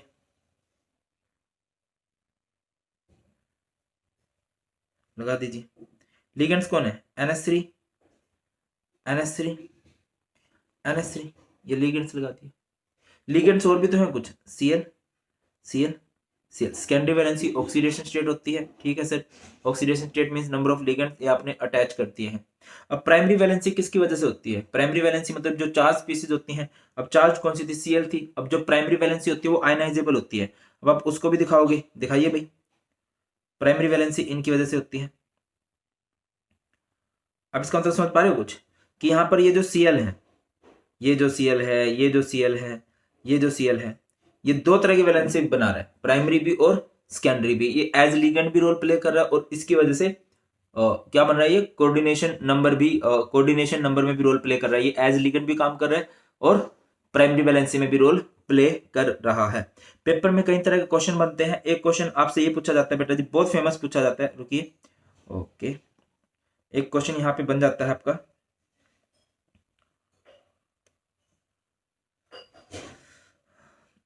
ये पूछा जाता है कि हमें बताएं, जैसे ये है CONH3 6Cl3, यहाँ पे नंबर ऑफ आयंस कितने बनेंगे। बेटा आप इसको देखते हो, आप इसे ब्रेक कर दीजिए, बताइए कितने Cl हैं यहाँ पे, 3Cl नेगेटिव है ना, और इस पूरे पे कितना चार्ज आ जाएगा, इस पूरे पे चार्ज आ जाएगा CONH3 6 3 पॉजिटिव। तो आयंस कितने बने, माइनस के 3 और एक प्लस का, तो टोटल नंबर ऑफ आयंस कितने बने हैं यहाँ पर, 4 बने हैं, ठीक है ना। माइनस के तो 3 है और प्लस वाला एक। आपने मैग्नीट्यूड नहीं देखना, आपने नंबर देखने हैं कि पॉजिटिव आयंस कितने हैं, 1 है, और नेगेटिव आयंस कितने हैं, 3 है। मैं दूसरा एग्जाम्पल आपको देता हूं, जैसे कोई आपसे पूछता है कि बताइए CONH3 4 Cl2 Cl है, यहाँ पे नंबर ऑफ आयंस कितने बने हैं। बेटा ब्रेकेबल जो होता है ना, जो इजीली ब्रेकेबल होता है, वो होता है जो कोऑर्डिनेशन स्फीयर के बाहर होता है। तो यहाँ पे Cl नेगेटिव है और यहाँ पे ये क्या है, CONH3 4 Cl2, और इस पूरे पे कौन सा चार्ज आ जाएगा, पॉजिटिव। इस पे पॉजिटिव है और बाहर क्या है, नेगेटिव है, तो एक प्लस आयन है, एक माइनस आयन है। यहाँ पे नंबर ऑफ आयंस कितने बने हैं, 2।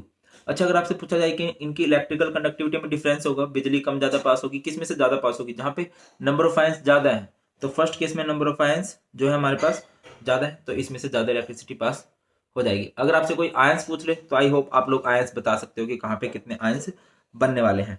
अब पेपर का क्वेश्चन देखिए, जो बहुत भयंकर, मतलब बहुत बढ़िया क्वेश्चन बनता है, मतलब पर्सनली मेरा बहुत फेवरेट है। मैं आपसे, चलिए कुछ आपको एग्जांपल देता हूँ, एक और केस लेते हैं, और किस तरह से बेटा जिससे क्वेश्चन बन सकते हैं। आई होप आपको प्राइमरी सेकेंडरी वैलेंसी तो निकालनी आ गई होगी। प्राइमरी वैलेंसी क्या होती है, ऑक्सीडेशन स्टेट। सेकेंडरी वैलेंसी क्या होती है, कोऑर्डिनेशन नंबर। अब आगे समझिए कि जैसे आपको ये बोल दिया जाए कि आपके पास है NH3 कितना कर देते हैं, 6 कर देते हैं, ठीक है, और Cl3 है, CONH3 6 Cl3 है, और इसमें आपको बोला जाएगा एक्सेस ऑफ AgNO3 डाल दी। Excess of AgNO3, excess of AgNO3 means full AgNO3 डाला है, ठीक है। तो आपके यहाँ पे AgCl कितने बनेंगे, तो बेटा यहाँ पे आप देखते हो Cl कितने हैं, 3, तो 3 Cl 3 Ag, excess of Ag है, तो यहाँ पे आप लोग क्या बना सकते हो, 3 मोल्स ऑफ AgCl। सर समझ में नहीं आया, दोबारा समझाओ। मैं दूसरा एग्जांपल देता हूँ आपको, जैसे आपके पास है CONH3 4 Cl2 Cl, ठीक है। आपने इसमें एक्सेस ऑफ AgNO3 डाला गया, एक्सेस फुल जितना हो सकता है उतने AgNO3 डाला, तो यहाँ पे कितने मोल्स AgCl के बनेंगे। बाहर देखिए बेटा, ये एक Cl है, एक Cl नेगेटिव आयन बन सकता है, तो एक Cl नेगेटिव आयन एक Ag के साथ जुड़ेगा, तो यहाँ पे कितने मोल्स ऑफ AgCl बनेंगे, आपको मिलेगा यहाँ पे 1 मोल ऑफ AgCl। एक और क्वेश्चन, लाइक आपको बोल दिया जाए कि आपको दे रखा है CONH3 thrice Cl thrice and यहां पे आपने क्या किया, एक्सेस ऑफ AgNO3 डाला, फुल अमाउंट में आपने यहाँ पे AgNO3 डाला है, तो आपसे पूछा जाए यहाँ पे कितने मोल्स ऑफ AgCl बनेंगे। बेटा AgCl बनाने के लिए Ag को जुड़ना पड़ेगा, किसके साथ जुड़ना पड़ेगा, बाहर किसी आयन के साथ, बट यहाँ पर कोई भी आयन है ही नहीं, और जब यहाँ पर कोई आयन ही नहीं है तो यहाँ पे नो मोल ऑफ AgCl, यहाँ पे कोई भी AgCl का मोल बनने वाला नहीं है, नहीं है। चलिए अब प्रीवियस ईयर में क्वेश्चन देखते हैं। ये क्वेश्चन हमारा आया हुआ है, कब आया हुआ है, CBSE 2020 में।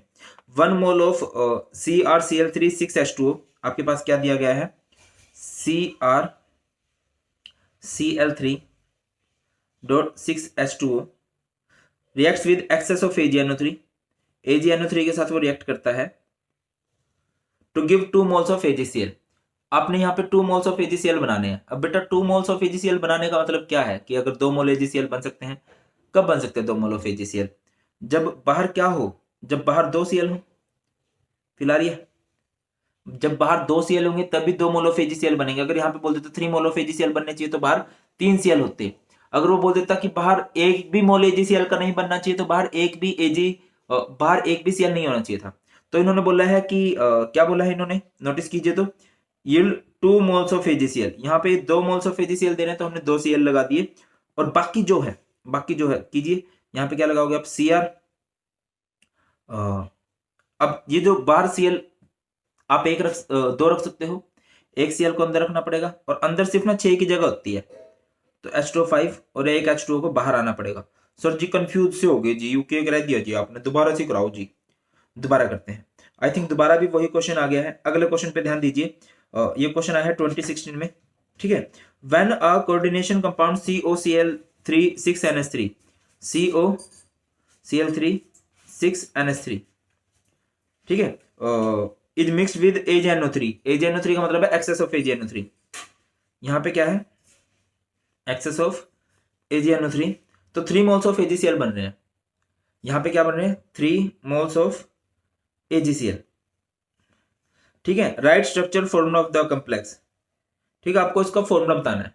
फॉर्मूला क्या होगा, फोकस कीजिए बेटा, जब बाहर 3 मोल्स ऑफ AgCl आ रहे हैं, यानी बाहर कितने Cl रखे गए होंगे भैया, 3 मोल्स ऑफ AgCl बनाने के लिए बाहर 3 Cl रखने पड़ेंगे, बाहर 3 Cl रखने पड़ेंगे। अब अंदर क्या बचेगा, 3 Cl तो आप बाहर ले आए हो, CONH3 6 अंदर चला जाएगा। इन केस वो आपको बोल देता है कि बाहर क्या बनना चाहिए, आपका 1 मोल ऑफ AgCl बनना चाहिए। बेटा जी बाहर आपका क्या बनना चाहिए, 1 मोल ऑफ AgCl।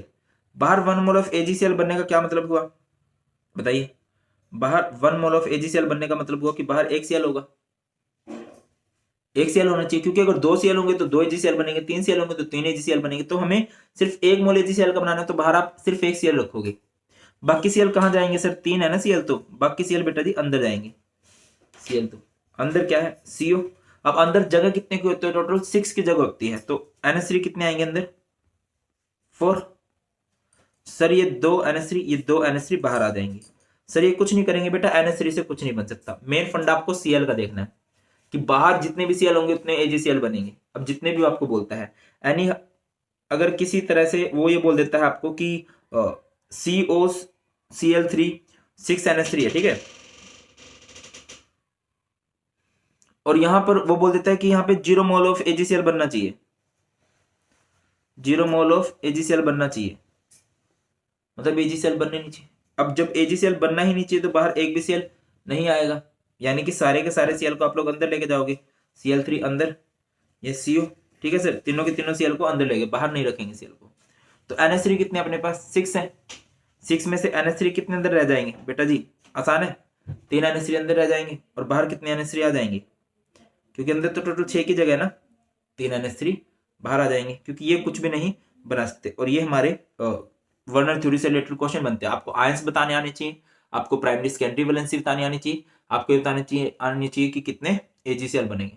ये सिंपल सी वर्नर थ्योरी है, चिपकाओ, और फिर हम लोग आगे मूव करते हैं क्रिस्टल फील्ड थ्योरी की तरफ। ओके, सो आगे बढ़ते हैं और बहुत इंपॉर्टेंट थ्योरी की तरफ चलते हैं, जो कि हमारी है क्रिस्टल फील्ड थ्योरी, या फिर इसको CFT बोला जाता है, या फिर इसे बोला जाता है crystal field splitting theory, CFST के नाम से इसे जाना जाता है। होती क्या है, ऑब्वियसली ये स्प्लिटिंग की बात होती है। अब देखो हर एक थ्योरी का ना एक कोर पॉइंट होता है जिस पे वो थ्योरी बेस्ड होती है। लाइक हमारी वर्नर थ्योरी थी, वर्नर थ्योरी क्या बोलती है, किसी भी मेटल की 2 वैलेंसी होती हैं, primary valency, secondary valency. Similarly जो हमारी वैलेंस बॉन्ड थ्योरी है वो शेप के बारे में बताती है, बट वो मानती है कि मेटल के बीच में और लिगेंड्स के बीच में कोऑर्डिनेट बॉन्ड होता है। ऐसी क्रिस्टल फील्ड थ्योरी क्या मानती है कि मेटल्स के बीच में और लिगेंड्स के बीच में जो बॉन्ड होता है ना भैया, वो कोऑर्डिनेट ना होके वो एक आयनिक बॉन्ड होता है। कौन सा बॉन्ड होता है हमारे पास, वो एक आयनिक बॉन्ड होता है, ठीक है, मतलब इनके अंदर एक आयनिक अट्रैक्शन होती है। सर किस बेस पे बोल ली, देखिए जो हम लिगेंड पढ़ते हैं जनरली वो 2 तरह के लिगेंड पढ़ते हैं, या तो वो न्यूट्रल होते हैं, या फिर वो क्या होते हैं, अनायनिक होते हैं। मैं आपको एक एग्जांपल देता हूं कि जैसे हमारे पास सेंट्रल मेटल एटम है, मेटल पे तो जनरली पॉजिटिव चार्ज होता है।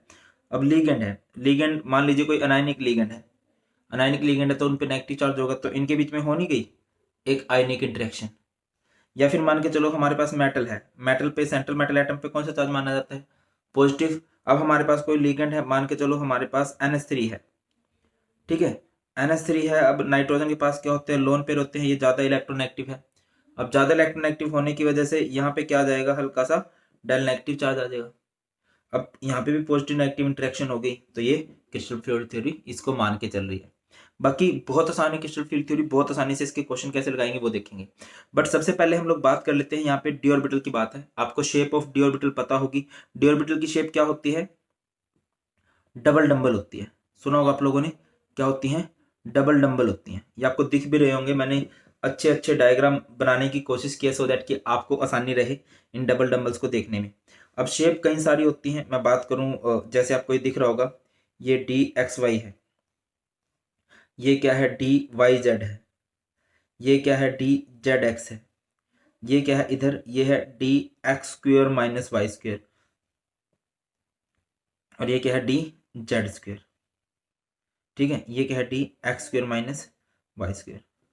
ठीक है बेटा, जब ये DXY वाला डंबल है ना, इसका मतलब क्या है? ये X और Y एक्सिस के बीच में डंबल है। देखो जैसे मैंने कोशिश की है कि आपको थोड़ा 3D फील आए। ये देखिए, जैसे XY है तो X और Y एक्सिस के बीच में डंबल बने होंगे। अगर YZ है तो Y और Z एक्सिस के बीच में डंबल। इधर ध्यान दीजिए, ये X एक्सिस है, ये Z एक्सिस है। अगर इनके बीच में डंबल बन रहा है तो उसे क्या बोलूंगा मैं? DZX। अगर Y और Z एक्सिस के बीच में डंबल बना है तो उसे बोलेंगे DYZ। और अगर X और Y एक्सिस के बीच में डंबल बना है तो उसे बोलेंगे DXY। अब सीन आपने क्या समझना है कि क्या डिफरेंस है DXY में, DYZ में, DZX में? डिफरेंस क्या है? देखिए, जब हम स्क्वायर की बात करते हैं तो डंबल कहां बनते हैं? डंबल कहां बन रहे हैं? On the axis. कहां बन रहे हैं? On the axis. और जब हम DXY, DYZ, DZX की बात कर रहे हैं, ये कहां बन रहे हैं? Between the axis. क्या बन रहा है? कहां बन रहे हैं? बिटवीन द एक्सिस बन रहे हैं। देखिए इनको, इन दोनों को, ये जो स्क्वायर वाले हैं, इन दोनों को कलेक्टिवली बोला जाता है इजी। क्या बोला जाता है? इजी। एंड इन तीनों को, इन तीनों को कलेक्टिवली क्या बोला जाता है? T2G। क्या बोलते हैं इनको? T2G। इजी क्या है? अगर आपसे कोई पूछे कि इजी किसे कहते हैं, इजी कहा जाता है इजी किसे कहा जाएगा? इजी किसे कहा जाएगा? DX² - Y² को, एंड DZ² को। ये कहां होते हैं? ऑन द एक्सिस होते हैं। ठीक है, और T2G किसे कहते हैं? DXY, DYZ, DZX को। ये क्या होते हैं? Between the axis. Please background noise को इग्नोर कीजिए। अभी क्या है कि ये जानबूझ के बातें करते रहते हैं, मेरे घर वाले ने पता भी है मैं काम कर रहा हूँ, मानते नहीं है ये, थोड़ी बहुत इग्नोर कीजिए। ठीक है, क्लास के बाद मैं जरूर इनको अच्छे से सुनाऊंगा। ठीक है कि नहीं? तो बेटा ये होते हैं, ये एक्सिस पे बनते हैं। ये जो X² - Y² या फिर Z² ये एक्सिस पे बनते हैं। और ये DXY, YZ, ZX ये कहां बनते हैं? बिटवीन द एक्सिस बनते हैं। क्लियर है? अब फोकस कीजिए कि बेटा डी और डी ब्लॉक के जो एलिमेंट्स हैं उनके पास खुद के पास भी इलेक्ट्रॉन्स हैं। अब इनको लिगेंड्स आके इनके साथ मिलेंगे, लिगेंड्स आके अप्रोच करेंगे, लिगेंड्स के पास भी इलेक्ट्रॉन्स हैं। अब ऑलरेडी प्रेजेंट इलेक्ट्रॉन है, इनकमिंग इलेक्ट्रॉन है, electron electron carry negative charge and repulsion होगी। और रिपल्शन से यहां पे क्या हो जाएगी? स्प्लिटिंग हो जाएगी। अब स्प्लिटिंग होने के बेटा जी दो तरीके होते हैं। स्प्लिटिंग होने के यहां पर दो तरीके होते हैं। कौन कौन से होते हैं? एक मिनट भाई, मैं चुप होंगे नहीं, ये क्या बोल लूं यार मैं भी।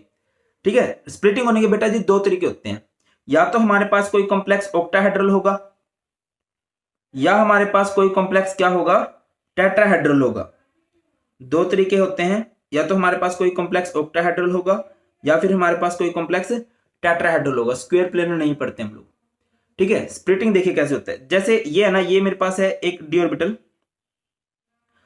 5 होते हैं ना, इसे बोलते हैं डीजनरेट डी ऑर्बिटल। क्या बोलते हैं? Degenerate D orbital. क्या मतलब हुआ डीजनरेट डी ऑर्बिटल का? जिसमें सभी की एनर्जी क्या होती है? इक्वल होती है। क्या होती है बेटा जी? Degenerate D orbital. बहुत आसान है, मैं बार बार बोल रहा हूं आपको। ठीक है, ये क्या है?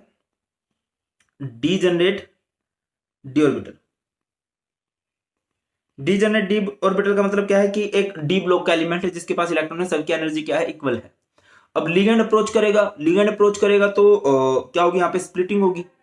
स्प्लिटिंग होगी। अब देखिए ऑक्टाहेड्रल किसे कहते हैं, जहां पे कोऑर्डिनेशन नंबर क्या हो 6 हो, लिगेंड्स जो हो जनरली 6 हो, ठीक है। और टेट्राहेड्रल क्या होता है, जिसमें कोऑर्डिनेशन नंबर क्या होता है, कोऑर्डिनेशन नंबर क्या होता है, जिसमें 4 होता है कोऑर्डिनेशन नंबर, ठीक है ना। अब समझिए एक शॉर्टकट जो आप लोगों ने याद रखना है, आपने शॉर्टकट क्या रखना, ओए ओए ओए T2, ओए T2, T2 मतलब 2 ओए T2 का ओए का मतलब क्या, ओए ऑक्टाहेड्रल कॉम्प्लेक्स में ना ई ऊपर जाता है, ऑक्टाहेड्रल कॉम्प्लेक्स में ई ऊपर जाता है, ई का मतलब इजी, इजी का मतलब 2 ऑर्बिटल ऊपर जाएंगे, ठीक है। और बेटा ये नीचे जाएंगे, 3 नीचे जाएंगे, इन 5 की स्प्लिटिंग इस तरह से कर दोगे। और T2 का मतलब क्या है, जो टेट्राहेड्रल कॉम्प्लेक्स उसमें T2 ऊपर जाता है, T2 मतलब बताया ना बेटा मैंने अभी आपको, T2 किसे कहते हैं, वो 3 dx y y z z x वाले, इसमें ये ऊपर चले जाते हैं, ठीक है। ये T2 भैया ऊपर चलेगा इसमें, बस ये स्प्लिटिंग होती है। और ये स्प्लिटिंग का ही सारे का सारा खेल, आपको ये स्प्लिटिंग का खेल आना चाहिए कि स्प्लिटिंग किस में कैसे होगी। रिपीट कर रहा हूं, समझिए, डी जनरेट डी ऑर्बिटल जिसमें सभी डी ऑर्बिटल्स की एनर्जी सेम है, और इसमें क्या होगा, अगर हमारा ऑक्टाहेड्रल कॉम्प्लेक्स है, ऑक्टाहेड्रल कॉम्प्लेक्स में क्या होने वाला है, ओए, ओए मतलब ओए बोलते हैं ना हम लोग आपस में, ओए सुनता नहीं इधर को, ओए मतलब ऑक्टाहेड्रल में इजी ऊपर, इजी ऊपर गया, T2G नीचे आया। और जो टेट्राहेड्रल कॉम्प्लेक्स है उसमें T2 ऊपर, T2 मतलब T2 वाले ऊपर जाएंगे, ठीक है कि नहीं। ये क्या है, अगर मैं बात करूं आपसे पूछता हूं, ये क्या है, ये है हमारा इजी, क्या है ये हमारे पास, इजी है, इजी ऊपर गया। और ये क्या है हमारे पास, T2G, T2G नीचे आया, ठीक है। अगेन इसमें क्या है, ये T2G ऊपर है, ठीक है, और इजी नीचे की तरफ है, ठीक है कि नहीं। और यहां पे अगर मैं बात करता हूं इनकी एनर्जी की, इनकी एनर्जी की बात करूं, ये टेट्राहेड्रल कॉम्प्लेक्स है तो इनकी एनर्जी होती है crystal field splitting energy for tetrahedral complex, delta T से इसको रिप्रेजेंट करते हैं। ये जो होता है ये होता है delta O, crystal field splitting energy for octahedral complex, barycentre बोलते हैं इसको, जहां पे एनर्जी 0 है। इससे जो ऊपर जाते हैं, जब ऊपर जाते हैं तो एनर्जी हमारी पॉजिटिव रहती है, और जब नीचे जाते हैं बेटा जी हमारी एनर्जी क्या होती है, नेगेटिव होती है। अब समझिए जो ऊपर है उनकी एनर्जी होती है 3/5, ठीक है, 2 की एनर्जी होती है 3/5, और जो 3 है उनकी एनर्जी होती है 2/5। मतलब अगर मैं यहाँ पे बात करूँ तो नीचे हर एक की ऑर्बिटल क्या है, 2/5 यानी कि -0.4 होती है। जो ऊपर है उनकी एनर्जी क्या होती है, +0.6। सिमिलरली मैं यहाँ पे बात करता हूँ तो जो ऊपर है 3, उनकी एनर्जी क्या होगी 2/5, और 0 से ऊपर है ये लेवल 0 होता है, ये नीचे है तो, और 2 है ये नीचे, तो इनकी एनर्जी होगी 3/5, कितनी होगी 3/5 होगी। मतलब नीचे इस केस में इनकी एनर्जी -0.6 हो चुकी है, और इसमें इनकी एनर्जी क्या हो चुकी है, प्लस की 0.4 हो चुकी है। बहुत से बच्चे ऐसे होंगे जो कंफ्यूज हो चुके होंगे कि सर ये क्या हो रहा है, समझ में नहीं आ रहा। एग्जाम्पल करोगे तो ज्यादा फील आएगी। बाकी अभी याद रखो ऑक्टाहेड्रल, ऑक्टाहेड्रल में क्या होता है, ओए ई ऊपर जाता है, इजी ऊपर, पता ना इजी किसे कहते हैं बेटा जी, इजी किसे कहा जाता है, इजी कहा जाता है dx² - y² को, एंड dz² को। और T2G किसे कहते हैं, T2G कहा जाता है dxy dyz dzx को, ठीक है। इजी ऊपर जाएगा किसमें, ऑक्टाहेड्रल में, T2G ऊपर जाएगा किसमें, टेट्राहेड्रल में, दैट्स ऑल। अच्छा ये स्प्लिटिंग का लेवल ना, कब स्प्लिटिंग ऐसी ही होगी, ओए में ओए ऑक्टाहेड्रल में इजी ऊपर होगा, बट स्प्लिटिंग ना ज्यादा हो जाएगी, स्प्लिटिंग ज्यादा हो जाएगी अगर यहाँ पे स्ट्रॉन्ग फील्ड लिगेंड आ गया, अगर यहाँ पे स्ट्रॉन्ग फील्ड लिगेंड आ गया। मैं आपको ना एक एग्जांपल देता हूं, आपको ना मस्त समझ में आ जाएगा, प्रोमिस है मेरा। चलिए मैं आपको एक एग्जांपल देता हूं, पहले मैं एग्जांपल खुद देख लूं, कहीं ऐसी हवा में तीर लग जाए और फिर ना वो दिक्कत हो जाए हमें। COCN63। चलिए बेटा इधर ध्यान दो, सारे क्वेश्चन का आंसर ऐसे झट से आएगा, और तुम्हें फील भी आएगी कि वाह सर वाह, जहां पना तुसी ग्रेट हो, लाइक कबूल करो। COCN6 3 negative, COF6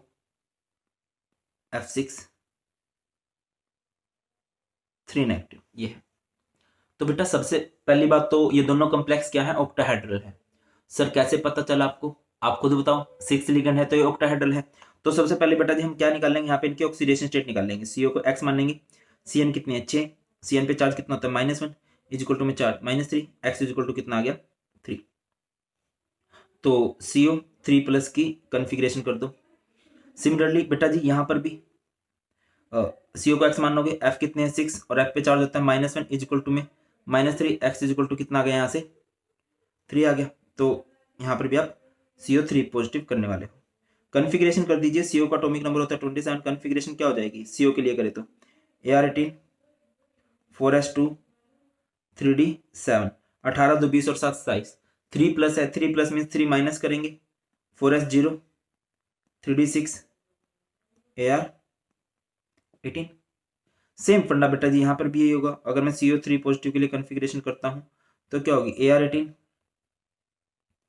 4s2 3d7, 3 plus means 3 minus, minus पहले किस में से होगा 4s में से, और 3d में कितने इलेक्ट्रॉन्स बच गए 6, ठीक है, और ये क्या हो गया AR18। अब बेटा समझो कि स्प्लिटिंग कैसे होती है। सिंस ये ऑक्टाहेड्रल कॉम्प्लेक्स है तो ऑक्टाहेड्रल में स्प्लिटिंग कैसे होती है बताइए एक बार। मैं आपको अगर सिंपली बना के दिखाऊं तो जैसे ये मेरे पास डी ऑर्बिटल होता है ना, ठीक है, स्प्लिटिंग कैसे होती है, ओए ओए ओए यानी ई ऊपर जाएगा, ई यानी 2 ऊपर जाएंगे और T2G नीचे जाएंगे। वैसे मैं आपको एक बात बताऊं, मैंने कैसे याद रखा था, मतलब अपने टाइम में इजी इजी मतलब 2 नंबर है ना, तो यानी कि ऊपर 2 ऑर्बिटल, और T2G यहाँ पे कितने नंबर हो गए 3 नंबर हो गए, तो नीचे 3 ऑर्बिटल। अपना अपना फंडा है, मतलब बाकी मैंने तुम्हें बहुत आसान तरीके से समझा दिया है।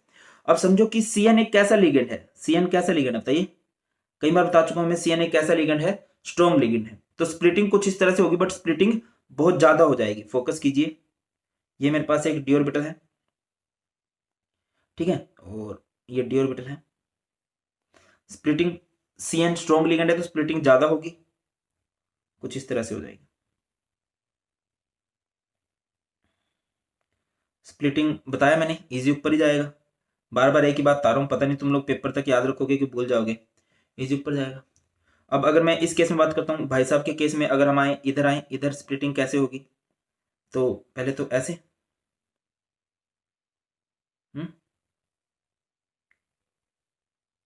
तो इसमें क्या होगा,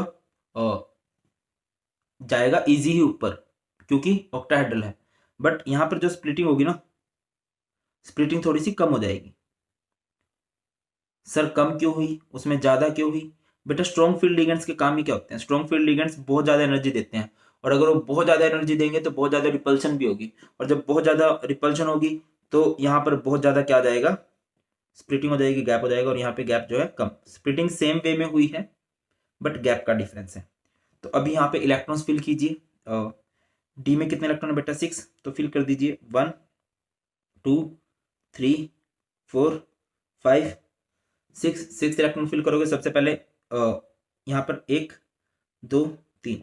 अब फोर्थ इलेक्ट्रॉन ऊपर जाएगा कि नीचे जाएगा, मैं आपको एक चीज बताता हूँ, फोर्थ इलेक्ट्रॉन ऊपर जाना चाहता है, ऊपर जाना चाहता है, बट ये बेटा जी ये गैप बहुत ज्यादा है, बहुत ही ज्यादा गैप है। अब इतना ज्यादा गैप फिल नहीं हो पा रहा, इतना ज्यादा गैप फिल नहीं होगा तो इलेक्ट्रॉन जो वो नीचे की तरफ ही बैठ जाएंगे। सेम इस केस में चलिए कि डी में कितने इलेक्ट्रॉन 6 1 2 3 4 5 6, ठीक है। अब 6 इलेक्ट्रॉन्स को फिल करो 1 2 3। फोर्थ इलेक्ट्रॉन कहाँ जाएगा, फोर्थ इलेक्ट्रॉन जाना कहाँ चाहता है ऊपर, क्या वो जा सकता है, बहुत थोड़ा सा गैप है, वो गैप फिल किया जा सकता है। जैसे यहां पर भी ऊपर तो जाना चाह रहे थे बट गैप बहुत ज्यादा था, और यहां पर ऊपर जाना चाहते हैं गैप बहुत कम है, तो आसानी से ऊपर जा भी सकते हैं। ये 4 ये 5 और बेटा जी ये 6, यहां से सारा डिफरेंस क्रिएट हो गया। दोनों ऑक्टाहेड्रल कॉम्प्लेक्स हैं बट लिगेंड की वजह से डिफरेंस आ गया। आप समझो, अगर मैं आपसे पूछता हूं कि ये कलर्ड है कि कलरलेस है, खुद से बताओ ये कलर्ड रहेगा कि कलरलेस रहेगा। सिंस सारे इलेक्ट्रॉन क्या हैं, पेयर्ड है, शादीशुदा है, और शादीशुदा जिंदगी रंगहीन हो जाती है भाई मेरे, रंगहीन हो जाती है। क्या होगा यहाँ पर, कलरलेस होगा। क्यों होगा, ड्यू टू पेयर्ड इलेक्ट्रॉन। भाई की जिंदगी में मौज है, सिंगल है, इंजॉइंग द लाइफ। तो यहाँ पर अगर मैं कलर पूछूं कि ये कलर होगा कि कलरलेस होगा, तो it is coloured. I hope आप लोग रीजन भी बता सकते हो। यहाँ पर क्या है, अनपेड इलेक्ट्रॉन्स है, और यहाँ पर क्या है, पेड इलेक्ट्रॉन्स है। अगर मैं आपसे पूछता हूँ मैग्नेटिक करेक्टर पे कमेंट करो भाई, कर दोगे, तुम्हारा क्या जा रहा है, कर ही दो। मैग्नेटिक करेक्टर, मैग्नेटिक करेक्टर क्या होगा बेटा, सिंस यहाँ पे सारे इलेक्ट्रॉन पेयर्ड हैं तो ये होगा डायमैग्नेटिक। क्या होगा ये हमारे पास, डायमैग्नेटिक। और अगर मैं इसके मैग्नेटिक करेक्टर की बात करूं तो ये क्या होगा, पैरामैग्नेटिक। क्या होगा, ये पैरामेट्रिक होगा। ठीक है, अगली चीज आपसे डाइपोल मोमेंट पूछ लिया जाए म्यू। अच्छा, यहाँ पर जो सारे आंसर करते हो ना आप क्रिस्टल फील्ड थ्योरी में, यहाँ से करने लगते हो, यहाँ से करते हो। ठीक है, मैग्नेटिक मोमेंट कीजिए, म्यू का फॉर्मूला कहते हैं root N into N plus two. Number of unpaid electrons कितने हैं दिखाई दे रहे हो, यहाँ पे कोई भी अनपेड नहीं है, 0 इंटू 0 प्लस 2, तो 0 BM, जो 0 बोहर मैग्नेट्रॉन। और अगर मैं यहाँ पे बात करूँ डाइपोल मोमेंट कितनी होगी, mu root N into N plus 2। बताइए नंबर ऑफ अनपेड कितने हैं बेटा, यहाँ पे अगर आपको दिखाई दे रहा हो अनपेड 1 2 3 4, तो 4 इंटू 4 प्लस 2 सोल्व कीजिए, 6 इंटू 4 कितना हो गया यहाँ से, रूट 24 BM। क्या हो जाएगा ये, रूट 24 BM बोहर मैग्नेट्रॉन। ये आसान सा है कंसेप्ट, और इसमें आप लोग कंफ्यूज हो रहे हो। अच्छा बेटा, एक और चीज यहाँ से पूछी जा सकती है, यहाँ से ना आपसे डेल्टा ओ पूछ सकते हैं। डेल्टा ओ मतलब crystal field splitting energy for octahedral complex. बेटा जी, मैंने आपको बताया था कि इसको बोलते हैं बैरी सेंटर, जहां पर एनर्जी क्या होती है, जीरो होती है। अगर हम इससे नीचे की तरफ जा रहे हैं तो एनर्जी माइनस में होगी, अगर इससे ऊपर की तरफ जा रहे हैं तो एनर्जी प्लस में होगी। ऊपर सिंस 2 ऑर्बिटल है तो इनकी एनर्जी होती है 3/5, 3/5 यानी कि 0.6, और नीचे 3 ऑर्बिटल है तो इसकी एनर्जी होती है 2/5। 3 की एनर्जी 2/5, 2 की एनर्जी 3/5, तो इसकी एनर्जी होती है 0.4। अब जैसे मैं आपको बोलता हूँ यहाँ पे एनर्जी निकाल लो, अब सिंस यहाँ पे स्पेस नहीं है तो मैं नीचे तो नहीं कर सकता, मैं यहीं पे करके दिखा देता हूँ। ठीक है, आप लोगों ने नीचे करना है।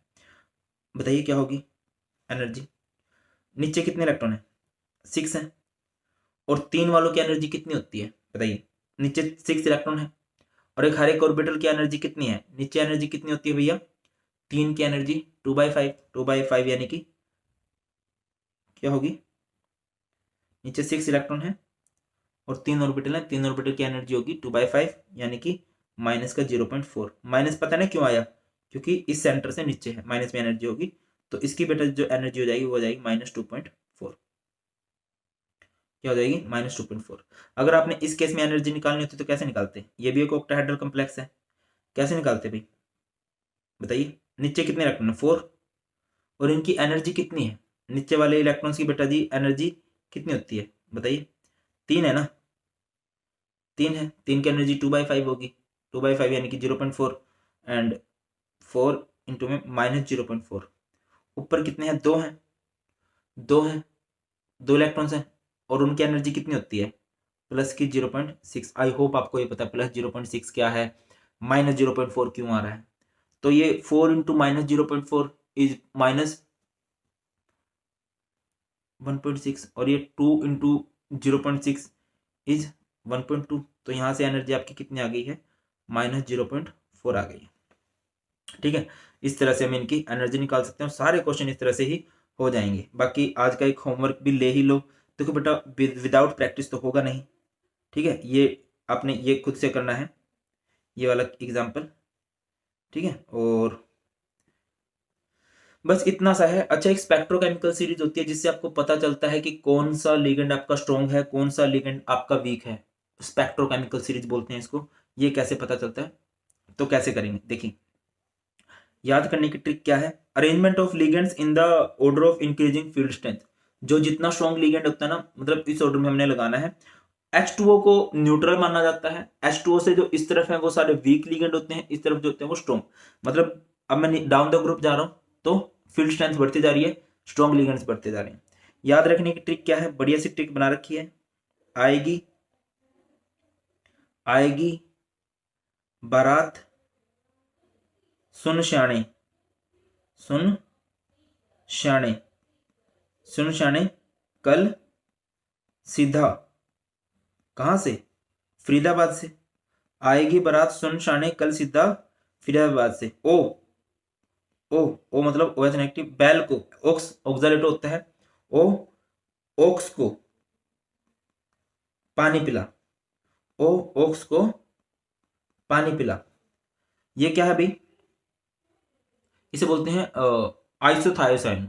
क्या बोलते हैं इसको, आइसोथायोसाइनो। ईसा था या ऐसा था बोल सकते हो आप लोग, ऐसा था। एडा ईडीटीओ को हम लोग क्या बोलेंगे, एडा, ऐसा था एडा अमीन, ऐसा था एडा अमीन। कहां पे मिलेगा?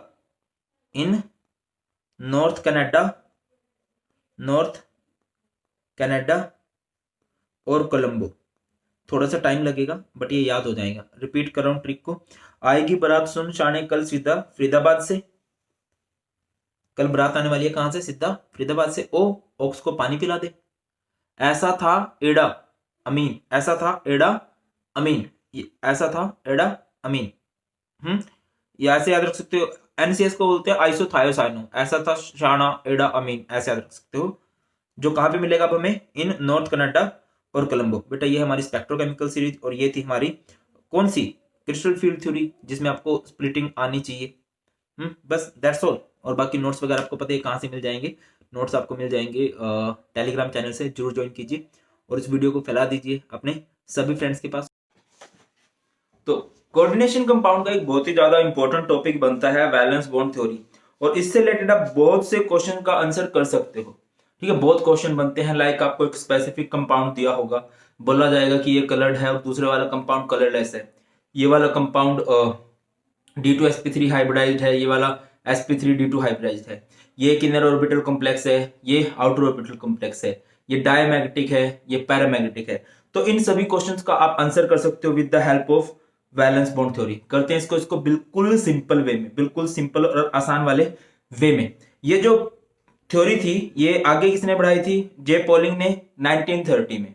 इस थ्योरी का बेटा अभी देखिए कई सारे एग्जांपल होंगे, अपने आप ही आपको बहुत पक्की हो जाएगी। ठीक है, 4 एग्जांपल करेंगे, सारे टाइप के केस हो जाएंगे और मजा आ जाएगा आपको। ठीक है, तो चलिए इस थ्योरी का जो सबसे इंपॉर्टेंट काम है वो है शेप बताना। ठीक है, अब शेप कैसे बताओगे? अगर कहीं पे sp हाइब्रिडाइजेशन है तो लीनियर शेप आ जाएगी, अगर कहीं पे sp3 हाइब्रिडाइजेशन है तो टेट्राहेड्रल शेप आ जाएगी, sp2 हाइब्रिडाइजेशन है तो स्क्वायर प्लेनर शेप आ जाएगी, D2sp3 या sp3d2 हाइब्रिडाइजेशन है तो ऑक्टाहेड्रल शेप आ जाएगी। अब जो मेन रोल प्ले करते हैं ना वो करते हैं स्ट्रॉन्ग लिगेंड। वैसे तो आप क्रिस्टल फील्ड थ्योरी में भी समझोगे, एक स्पेक्ट्रोकेमिकल सीरीज होती है, वो आपको बहुत ज्यादा बताती है स्ट्रॉन्ग लिगेंड्स क्या होते हैं, वीक लिगेंड्स क्या होते हैं। बाकी अभी के लिए याद रखो CnCoNH3, CnCoNH3 are strong ligands. इनके अलावा भी बहुत सारे हैं बट जनरली यही यूज होते हैं। CnCoNH3 are strong ligands which force unpair electron to become pair. मैं क्या कहना चाह रहा हूं ये अभी थोड़ी देर में समझ में आएगा। एक बात याद रखो कि ये स्ट्रॉन्ग लिगेंड्स होते हैं और स्ट्रॉन्ग लिगेंड्स का काम क्या होता है? अनपेयर की पेयरिंग कर देना। इसके अलावा कोई कॉम्प्लेक्स आपका कलर्ड कब होता है? जिंदगी में रंगीनियां किसकी होती हैं? सिंगल की। ठीक है, तो याद रखिए अगर कभी आपके पास कोई अनपेयर्ड इलेक्ट्रॉन है तो वो कलर्ड होगा, और अगर कहीं पे पेयर्ड इलेक्ट्रॉन है, शादीशुदा की जिंदगी में रंगीनियां खत्म हो जाती हैं तो वो कलरलेस हो जाता है। फॉर फन बोल रहा हूं। अभी पैरामैग्नेटिक सब्सटेंस किसे बोलते हैं? जिसके पास अनपेयर्ड इलेक्ट्रॉन हो। और डायमैग्नेटिक सब्सटेंस किसे बोलते हैं? जिसके पास पेयर्ड इलेक्ट्रॉन हो। क्लियर है? मतलब अट्रैक्शन कौन शो करता है? जो अनपेयर्ड हो, जो सिंगल हो ज्यादा अट्रैक्शन इधर उधर शो कर सकता है, बट शादीशुदा इधर उधर अट्रैक्शन नहीं शो करते, उनको जरूरत भी नहीं है और वो कर भी नहीं सकते। ठीक है ना, वाइफ बहुत तंग करती है। उसके अलावा इनर ऑर्बिटल कॉम्प्लेक्स किसे बोलते हैं? जहां पे D2sp3 हाइब्रिडाइजेशन आ जाए। और आउटर ऑर्बिटल कॉम्प्लेक्स किसे बोलते हैं? जहां पे sp3d2 हाइब्रिडाइजेशन आ जाए। ये इस थ्योरी का सारे का सारा सार है, सारे का सारा निचोड़ है। अब पेपर में क्वेश्चन बेटा जी जैसे CONH3 पॉजिटिव आ गया, इससे बहुत सारे क्वेश्चन बन सकते हैं, पूछा जा सकता है ये कलरलेस क्यों है, ये ऑक्टाहेड्रल क्यों है, ये इनर ऑर्बिटल कॉम्प्लेक्स क्यों है, बहुत सारे क्वेश्चन। तो इन सारे क्वेश्चंस का आप आंसर किस तरह से करोगे वो बात है। तो करते हैं स्टार्ट। सबसे पहले हम लोग क्या करते हैं, सबसे पहले जो आपने करना है इसकी ना ऑक्सीडेशन स्टेट निकाल लेनी है। तो CO को X मान लेंगे, NH3 कितने हैं? 6, और NH3 पे चार्ज होता है 0 इजिकल टू में चार्ज इस पे +3, तो X इजिकल टू कितना आ चुका है यहाँ से? +3। ये सबसे जरूरी बात है, ये आपको करना ही पड़ेगा। ठीक है, अच्छा टेलीग्राम के लिए मैं बार बार बोल रहा हूँ कि इस लिंक इसका आपको ये PDF आपको मिल जाएंगे Telegram channel, Bharat Panchal sir के नाम से है, वो ज्वाइन कर लो, लिंक डिस्क्रिप्शन में भी है। तो इसके बाद क्या होगा बेटा? CO का एटॉमिक नंबर आप सबको पता होगा, CO का एटॉमिक नंबर कितना होता है? 27। तो कॉन्फ़िगरेशन कर दीजिए, 27 के हिसाब से कॉन्फ़िगरेशन क्या होगी? AR18 4s2 3d7, ये होता है ना 18 2 20 और 7 27। अब CO के ऊपर कितना चार्ज है? CO के ऊपर चार्ज है 3+। अभी 3+ का मतलब क्या होता है? 3+ मीन्स 3 माइनस, और माइनस पहले किस में से होंगे भैया? S में से। 2 माइनस हो गए, बट आपने टोटल कितने माइनस करने हैं? 3 माइनस करने हैं। तो 2 S में से हो गए, एक बचा, वो एक किस में से माइनस होगा? D में से। और D में क्या हो जाएगा यहाँ पे? 6 हो जाएंगे बेटा। ये किसकी कॉन्फ़िगरेशन आप लोग कर रहे हो? ये आप कॉन्फ़िगरेशन कर रहे हो ऑफ सेंट्रल मेटल एटम। तो CO को लिख लीजिए यहाँ पे, CO 3+ की कॉन्फ़िगरेशन क्या है बताइए? डी में कितने इलेक्ट्रॉन है भाई? डी में हमारे पास 6 इलेक्ट्रॉन है। तो पहले ऑर्बिटल बनाइए डी के, ठीक है। और डी में कितने इलेक्ट्रॉन? 6। तो 1 2 3 4 5 और ये 6 इलेक्ट्रॉन। ये क्या है हमारे पास? 3D। इसके बाद 4s, जरूरत पड़ने पे हम लोग 4p भी लिखेंगे, 4d भी लिखेंगे। पता होगा आपको, d के 5 ऑर्बिटल होते हैं, s का 1 ऑर्बिटल होता है, पता है ना सबको। s में मैक्सिमम कितने इलेक्ट्रॉन जाते हैं? 2। तो s का मैक्सिमम 1 ऑर्बिटल बनता है, हाफ बनते हैं। p में मैक्सिमम कितने इलेक्ट्रॉन जाते हैं? 6। तो इसके हाफ ऑर्बिटल बन जाएंगे। p के कितने ऑर्बिटल बन जाएंगे यहाँ पे? 3। डी में मैक्सिमम कितने इलेक्ट्रॉन जाते हैं? 10। तो इसके हाफ कितने? 5 ऑर्बिटल बन जाएंगे, ठीक है, इस तरह से। तो ये हमने ऑर्बिटल बना दिए। इसके बाद क्या होगा बेटा जी? ये अभी यहाँ पे आप चेक कीजिए कि हमारे पास जो लिगेंड है, जो NH3 है, NH3 कैसा लिगेंड होता है? NH3 is a strong ligand. NH3 क्या है? एक स्ट्रॉन्ग लिगेंड है। और स्ट्रॉन्ग लिगेंड क्या कर सकते हैं? NH3 is a strong ligand which force unpair electron, which force unpaired electron to become paired.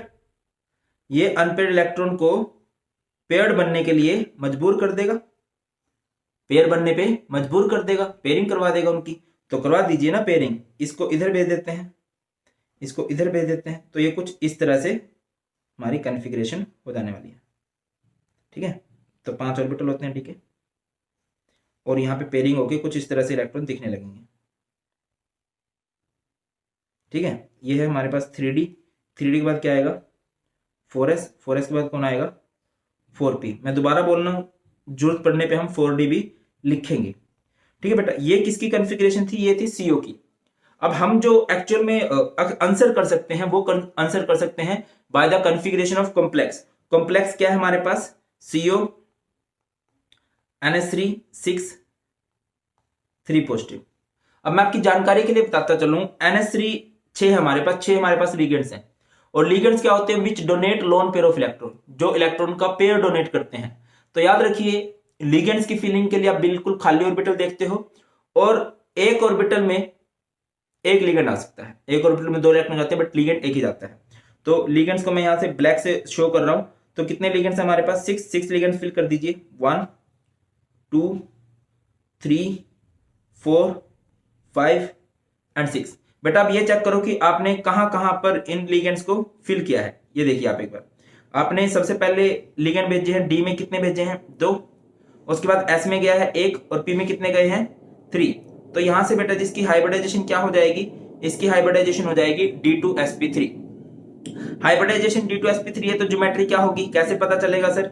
ये देख लो आप एक बार, अगर आप देखना चाहो कि अगर D2sp3 हाइब्रिडाइजेशन है तो ज्योमेट्री क्या होगी? ऑक्टाहेड्रल ज्योमेट्री होने वाली है। तो ज्योमेट्री हो गई ऑक्टाहेड्रल।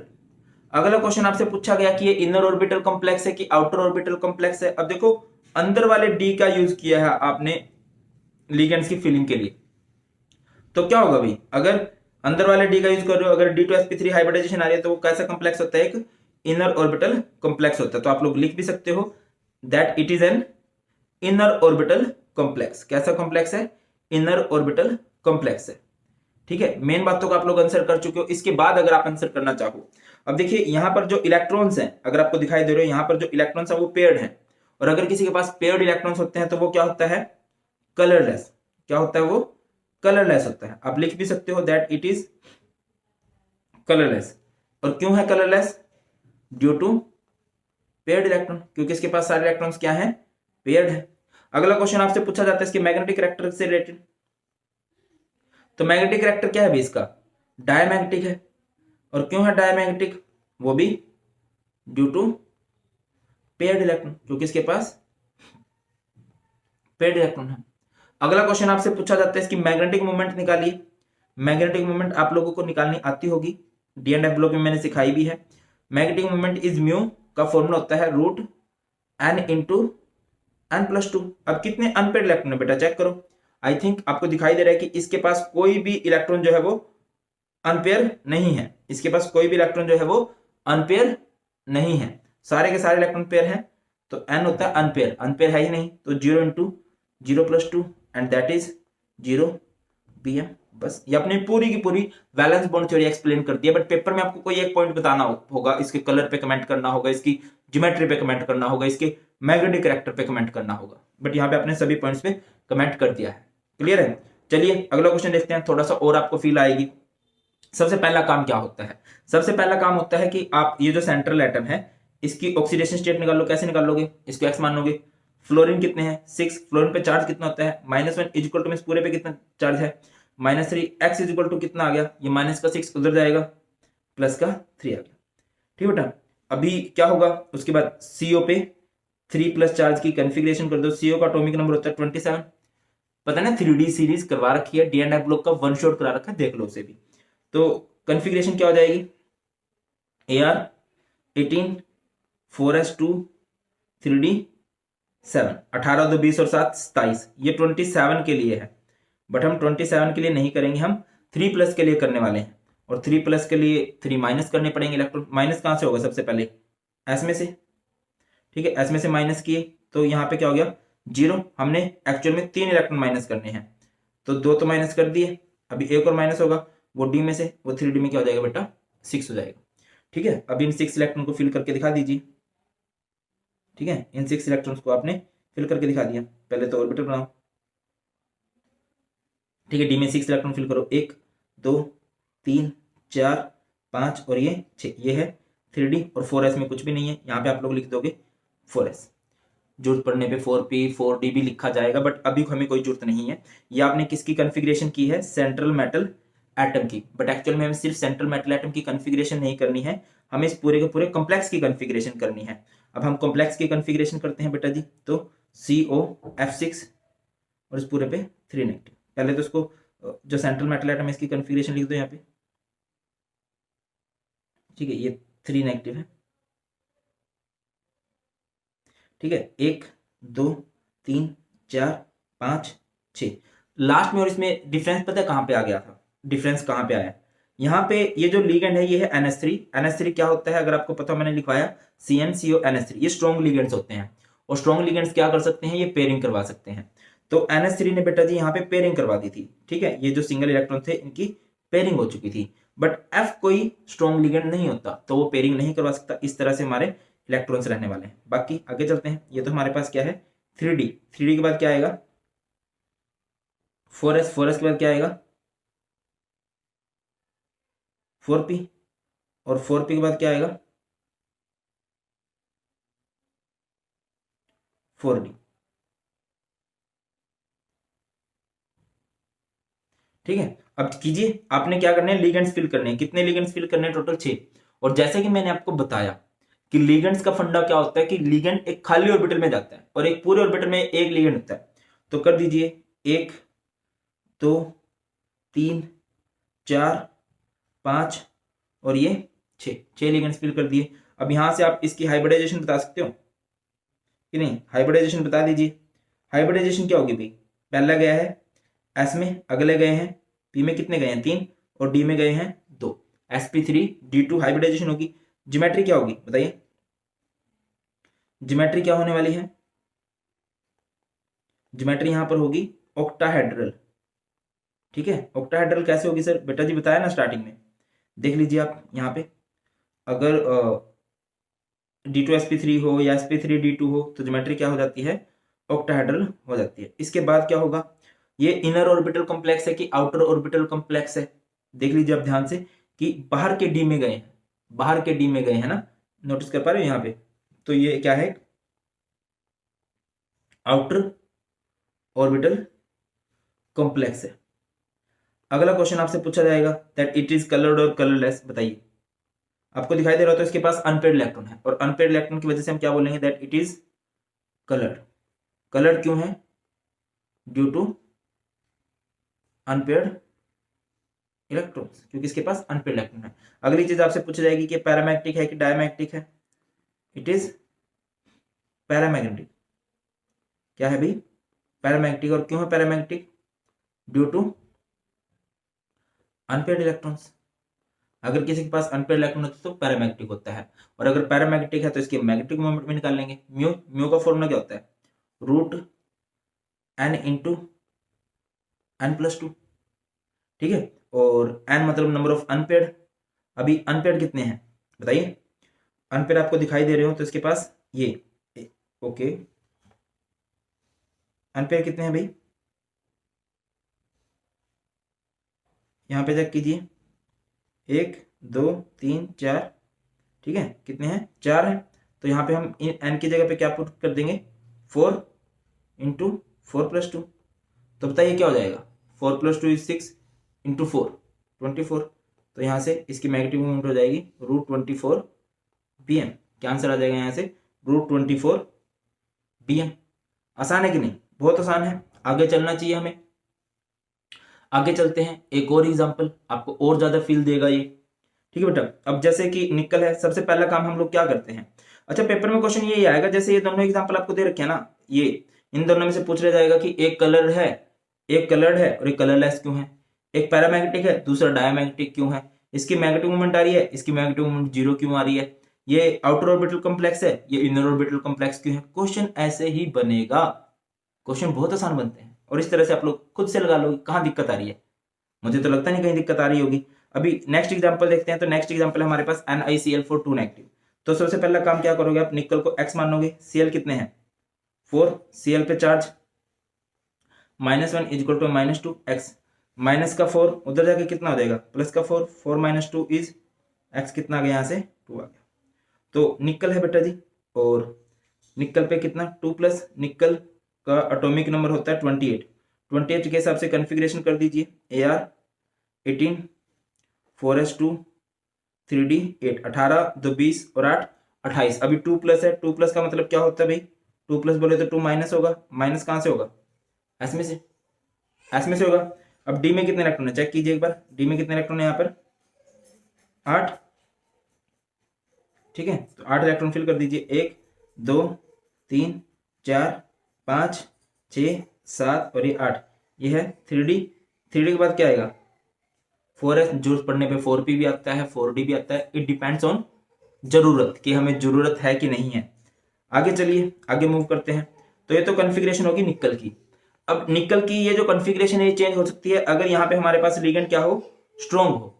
और स्ट्रॉन्ग लिगेंड्स कौन से होते हैं? कमेंट सेक्शन में बताओ, कई बार बता दिया, ठीक है। ये स्ट्रॉन्ग नहीं है, और जब ये स्ट्रॉन्ग नहीं है तो सिंपल करेंगे बेटा। ये किसकी कॉन्फ़िगरेशन हो गई है? ये कॉन्फ़िगरेशन हो गई है ऑफ सेंट्रल मेटल एटम।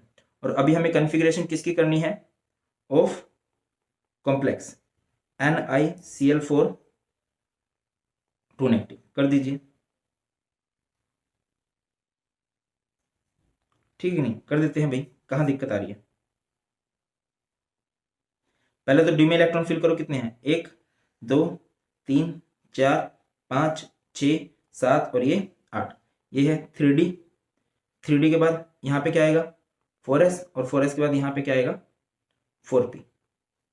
बेटा अब आपको क्या करना है? अब आपको यहाँ पे क्या फिल करने हैं? यहाँ पे ये लिगेंड्स फिल करने हैं। कितने लिगेंड्स है हमारे पास? ये 4 लिगेंड्स फिल करने हैं। अब जैसा कि आपको पता है कि लिगेंड्स बिल्कुल खाली जगह के अंदर जाते हैं। बिल्कुल खाली जगह देखो तो डी में तो नहीं है, 4s में है। एक यहाँ पे जाएगा लिगेंड और 4 यहाँ पे जाएंगे, ठीक है। अब कहाँ कहाँ पे अपने लिगेंड्स को भेजा है बताइए? पहला लिगेंड गया है एस में, अगले 3 लिगेंड गए हैं पी में। तो यहाँ से हाइब्रिडाइजेशन क्या हो जाएगी? हाइब्रिडाइजेशन हो जाएगी sp3। sp3 हाइब्रिडाइजेशन है तो ज्योमेट्री क्या होगी? ज्योमेट्री भी देख लीजिए एक बार इधर। यहाँ पे है अगर sp3 हाइब्रिडाइजेशन है तो ज्योमेट्री क्या होगी? टेट्राहेड्रल। ज्योमेट्री क्या होगी? टेट्राहेड्रल। क्लियर है? अगली चीज आपसे पूछा जाएगा कि ये कलर्ड है कि कलरलेस है। बेटा जी अगर आप देख पा रहे हो यहाँ पे क्या है? अनपेयर्ड इलेक्ट्रॉन है, और अगर अनपेयर्ड इलेक्ट्रॉन है तो हम क्या बोलेंगे? कलर्ड। कि ये हमारे पास क्या है? कलर्ड है। रीजन भी लिखोगे ड्यू टू अनपेयर्ड इलेक्ट्रॉन, क्योंकि इसके पास अनपेयर्ड इलेक्ट्रॉन है तो ये क्या है? कलर्ड है। उसके बाद अगला चीज ये पैरामैग्नेटिक होगा कि डायमैग्नेटिक होगा? सिंस अनपेयर्ड इलेक्ट्रॉन है तो आप लोग क्या लिखोगे? It is paramagnetic. It is paramagnetic due to unpaired electron, क्योंकि इसके पास अनपेयर्ड इलेक्ट्रॉन। और अगर पैरामैग्नेटिक है तो हम इसकी मैग्नेटिक मोमेंट भी निकाल सकते हैं। मैग्नेटिक मोमेंट भी निकाल सकते हैं। और magnetic moment is represented by mu. Formula क्या होता है मैग्नेटिक मोमेंट का? Root N into N plus two, where N is number of unpaid electron. अभी अनपेड इलेक्ट्रॉन देखो तो कितने हैं भला? 1 2। तो पुट कर दीजिए एन की जगह पे 2, 2 प्लस 2, तो ये कितना हो जाएगा? पहले ब्रैकेट को सोल्व करते हैं। 4 इंटू 2 8, तो यहां से आ जाएगा रूट 8 बी एम। क्या आ जाएगा? Root 8 B M. That's all. इतना सिंपल सा था ये। हो गया कि नहीं? अभी एक और एग्जांपल है बेटा, NiCN for 2 नेगेटिव। अब ये मैं आप लोगों से चाहूंगा कि आप लोग कमेंट सेक्शन में मुझे इसके आंसर दो कि इसकी हाइब्रिडाइजेशन क्या होगी। ठीक है, ज्यादा मजा तभी आता है जब आप खुद से भी आंसर करोगे। इसकी ज्योमेट्री क्या होगी? याद रखिए यहाँ पे CN लगा है, ठीक है, और CN से कुछ फर्क पड़ेगा, देख लीजिएगा। तो ज्योमेट्री बतानी है। इसके बाद आपने बताना है कि कलर्ड होगा कि कलरलेस होगा। इसके बाद आपने बताना है कि इसका मैग्नेटिक कैरेक्टर क्या होगा, पैरामैग्नेटिक होगा कि डायमैग्नेटिक होगा। ठीक है, और इसके बाद आपने बतानी है इसकी मैग्नेटिक मूवमेंट क्या होगी। मैग्नेटिक मूवमेंट क्या होने वाली है। बस इन सभी क्वेश्चन का आंसर कर देना, मुझे पता लग जाएगा कि आपको ये अच्छे से समझ में आ गया है। क्लियर? तो दैट्स ऑल। यही है सिर्फ बैलेंस बोर्ड थ्योरी में लेक्चर की